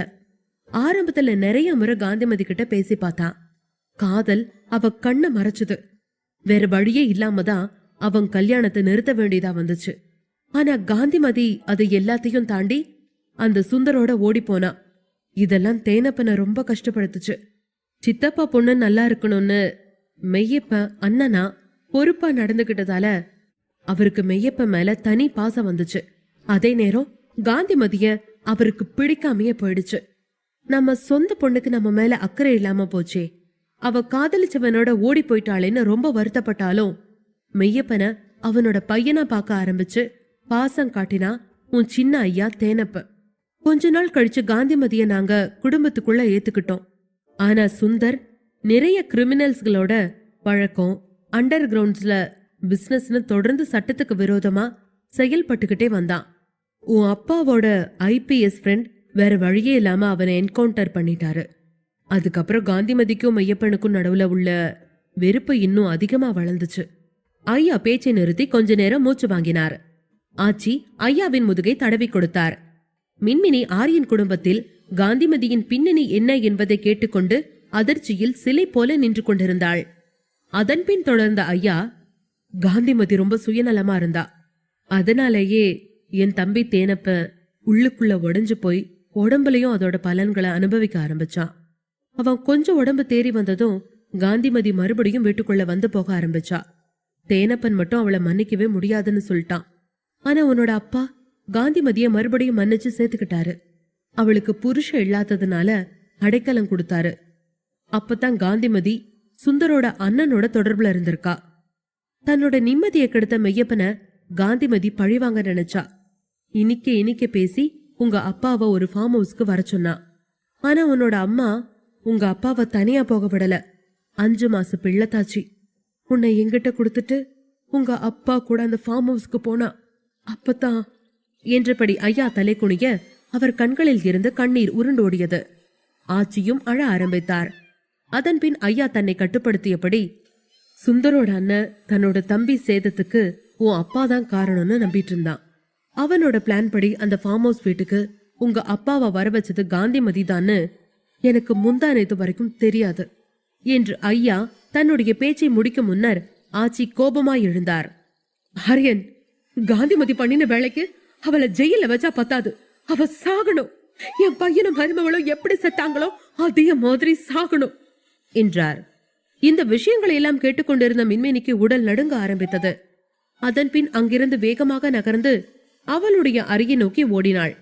அதை கவனித்த ஆச்சி, ஆரி, மின்மினியை போய் முதல்ல பாரு என்றார். ஐயா சொன்னவற்றையெல்லாம் கேட்டு அப்படியே உறைந்து போயிருந்த ஆரியன் எழுந்து வேகமாக மின்மினி பின்னால் அவனுடைய அறையை நோக்கி சென்றான். ஆரியனும் மின்மினியும் போனதை உறுதி செய்த ஆச்சி ஐயா அருகில் வந்து அவரை அணைத்துக் கொண்டார். ஒரு தவறான உறவுக்காக 3 பேர் உயிரை அழித்த ஒரு தங்கையை இந்த உலகம் அதுவரை சந்தித்திருக்கவே முடியாது என்று நினைத்து கொண்டார். இங்கே ஆரியன் மின்மினி பின்னால் வந்ததால் மின்மினி நேராக பாத்ரூமிற்குள் போனாள். ஆரியன் பாத்ரூம் கதவை தட்டி, "ஆர் யூ ஓகே மின்மினி?" என்று கனிவோடு கேட்டான். மின்மினி பொங்கி வரும் கண்ணீரை அடக்கிக் கொண்டு, "நான் ஓகேவாதான் இருக்க" என்றாள். கீழே ஆச்சி அவருடைய அருகில் ஐயாவை அணைத்து சமாதானம் செய்தபடி, "நம்ம மெய்யப்பன் செத்ததுக்கு காந்திமதி தான் காரணம்னு நான் சொல்லிட்டே இருந்தப்பெல்லாம் நம்பாத நீங்க எப்படி இந்த விஷயத்தை கண்டுபிடிச்சீங்க என்று கேட்டார். ஐயா ஆச்சி தோள்களை வருடியபடி, 2 நாள் முன்னாடி மனசு சரியில்லைன்னு நான் தேனப்பா இருந்த ரூம்ல போய் கொஞ்ச நேரம் உட்கார்ந்திருந்தேன். அப்போதான் அவனோட பழைய டைரி என் கண்ணில் சிக்குச்சு. அதுல ஒரு லெட்டர் இருந்துச்சு. அது அவன் ஹார்ட் அட்டாக்ல நம்மளையெல்லாம் விட்டுட்டு போறதுக்கு 1 நாள் முன்னாடி எழுதின லெட்டர். அதுலதான் மெய்யப்பன் உமையாள் சாவுல காந்திமதியோட தூண்டுதல் இருக்குன்னு சொல்லியிருந்தான். சுந்தரோட என்கவுண்டர் சாவுல நம்ம பையன் மெய்யப்பன் இன்ஃப்ளூயன்ஸ் இருக்குமோன்னு அவன் அண்ணன் குமார் சந்தேகப்படுறான். குமாருக்கு ஹெல்ப் பண்ணத்தான் காந்திமதி நம்ம பையனை அவளோட ஃபார்ம் ஹவுஸ்க்கு கூப்பிட்டு இருக்கா. நம்ம மருமக நடக்க போற எல்லாத்தையும் முன்னாடியே தெரிஞ்ச மாதிரி நம்ம மகனோட தானும் வரேன்னு 5 மாச குழந்தைய வயித்துல சுமந்துகிட்டு அங்க போனா. இதெல்லாம் பத்தி தேனப்ப அவரோட பொண்ணை மிரட்டி விசாரிச்சு கேட்கவும் காந்திமதி பயந்து போய் உண்மையை உளறிட்டா. கூடவே அந்த குமார் மெய்யப்பனை கொலை பண்ண போனப்ப தான் முதல்ல தடுத்ததாகவும் சொல்லி அழுதுருக்கா. அதுக்கப்புறம் தான் அன்னைக்கே இந்த லெட்டரை தேனப்ப நமக்கு எழுதி வச்சுட்டு உயிலையும் மாத்தி எழுதியிருக்கா. ஆனா நம்ம கைக்கு இந்த லெட்டர் வந்து சேர இத்தனை வருஷம் ஆனதால நாம இழக்க கூடாத எல்லாத்தையும் இழந்துட்டு நிக்கிறோம் மீனா என்று ஐயா உடல் குலுங்க ஆச்சியின் தோளில் சாய்ந்து கொண்டு அழுதார். ஆச்சி கோபத்தோடு, செய்யறதெல்லாம் செஞ்சுட்டு காந்திமதி கடைசி நேரத்துல பாவ மன்னிப்பு கேட்டாளாமா? உமையாள் மாதிரி ஒரு மருமகளை நாம எங்க போய் கண்டுபிடிக்க முடியும்? அவ நம்மள போல பரம்பரை பணக்கார குடும்பத்துல இருந்து வந்தவ இல்ல. அதனாலயே அவளை காந்திமதி அந்த பாடுபடுத்தினா. பிள்ளத்தாச்சின்னு கூட பார்க்காம அவ்வளவு வேலை வாங்கினா. அவ வயித்துல வளர சிசு மேல கூட அவளால் அன்பா இருக்க முடியல. அவளை பத்தி பேசாதீங்க என்றார் வெறுப்போடு. அடுத்த சில நிமிடங்களில் மகன் நினைப்பும் மருமகள் நினைப்பும் ஒரு சேர தாக்க ஆச்சி அழ ஆரம்பித்தார். ஐயா ஆச்சியை இறுக அணைத்து கொண்டு, "அழகு மீனா, இந்த ஜென்ம முழுக்க நீதான் என்னோட பலம் மீனா. இப்படி பலவீனமா அழாத. என்னால பார்க்க முடியல. நடந்த எதையோ உன்னாலையோ என்னாலையோ மாத்த முடியாது. நம்ம பேர பிள்ளைங்க ஆரியனுக்கும் மின்மினிக்கும் நாம தேவை. அவங்களுக்கு நாம பக்க பலமா இருக்கணும். நம்ம புள்ளையும் மருமகளும் எங்கேயும் போயிடல. ஆரியன் மின்மினி ரூபத்துல நம்ம கூடதான் இருக்காங்க" என்றார். ஆச்சி கண்ணீரை சரி செய்தபடி, "நீங்க சொல்றது சரிதாங்க. நான் அழக்கூடாது. நம்ம பேரு பிள்ளைங்க வழியாதான் நாம நம்ம மகனையும் மருமகளையும் பாத்துக்கிறோம். ஆனா இத்தனை வலிக்கும் காரணமான அந்த காந்திமதிக்கு வெறும் ஜெயில் மட்டும் பத்தாது. அவளுக்கு பெருசா தண்டனை கொடுக்கணும். அது வரைக்கும் என் மனசு ஆறாது" என்றார். ஐயா ஆச்சியின் முதுகை வருடி கொடுத்து, "அந்த குமார் இன்னும் உயிரோட தான் இருக்கான். நம்ம ஆளுங்க அவனை ஃபாலோ பண்ணிட்டு இருக்காங்க.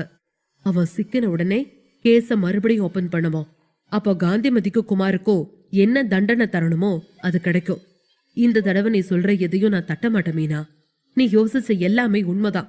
நான் தான் பாசத்துல எதையும் சரியா பார்க்காம போயிட்டேன்" என்றார். ஆச்சி எதுவும் பேசாமல் ஐயாவின் தோளில் தன்னை சாய்த்துக் கொண்டு கண்களை மூடிக்கொண்டார்.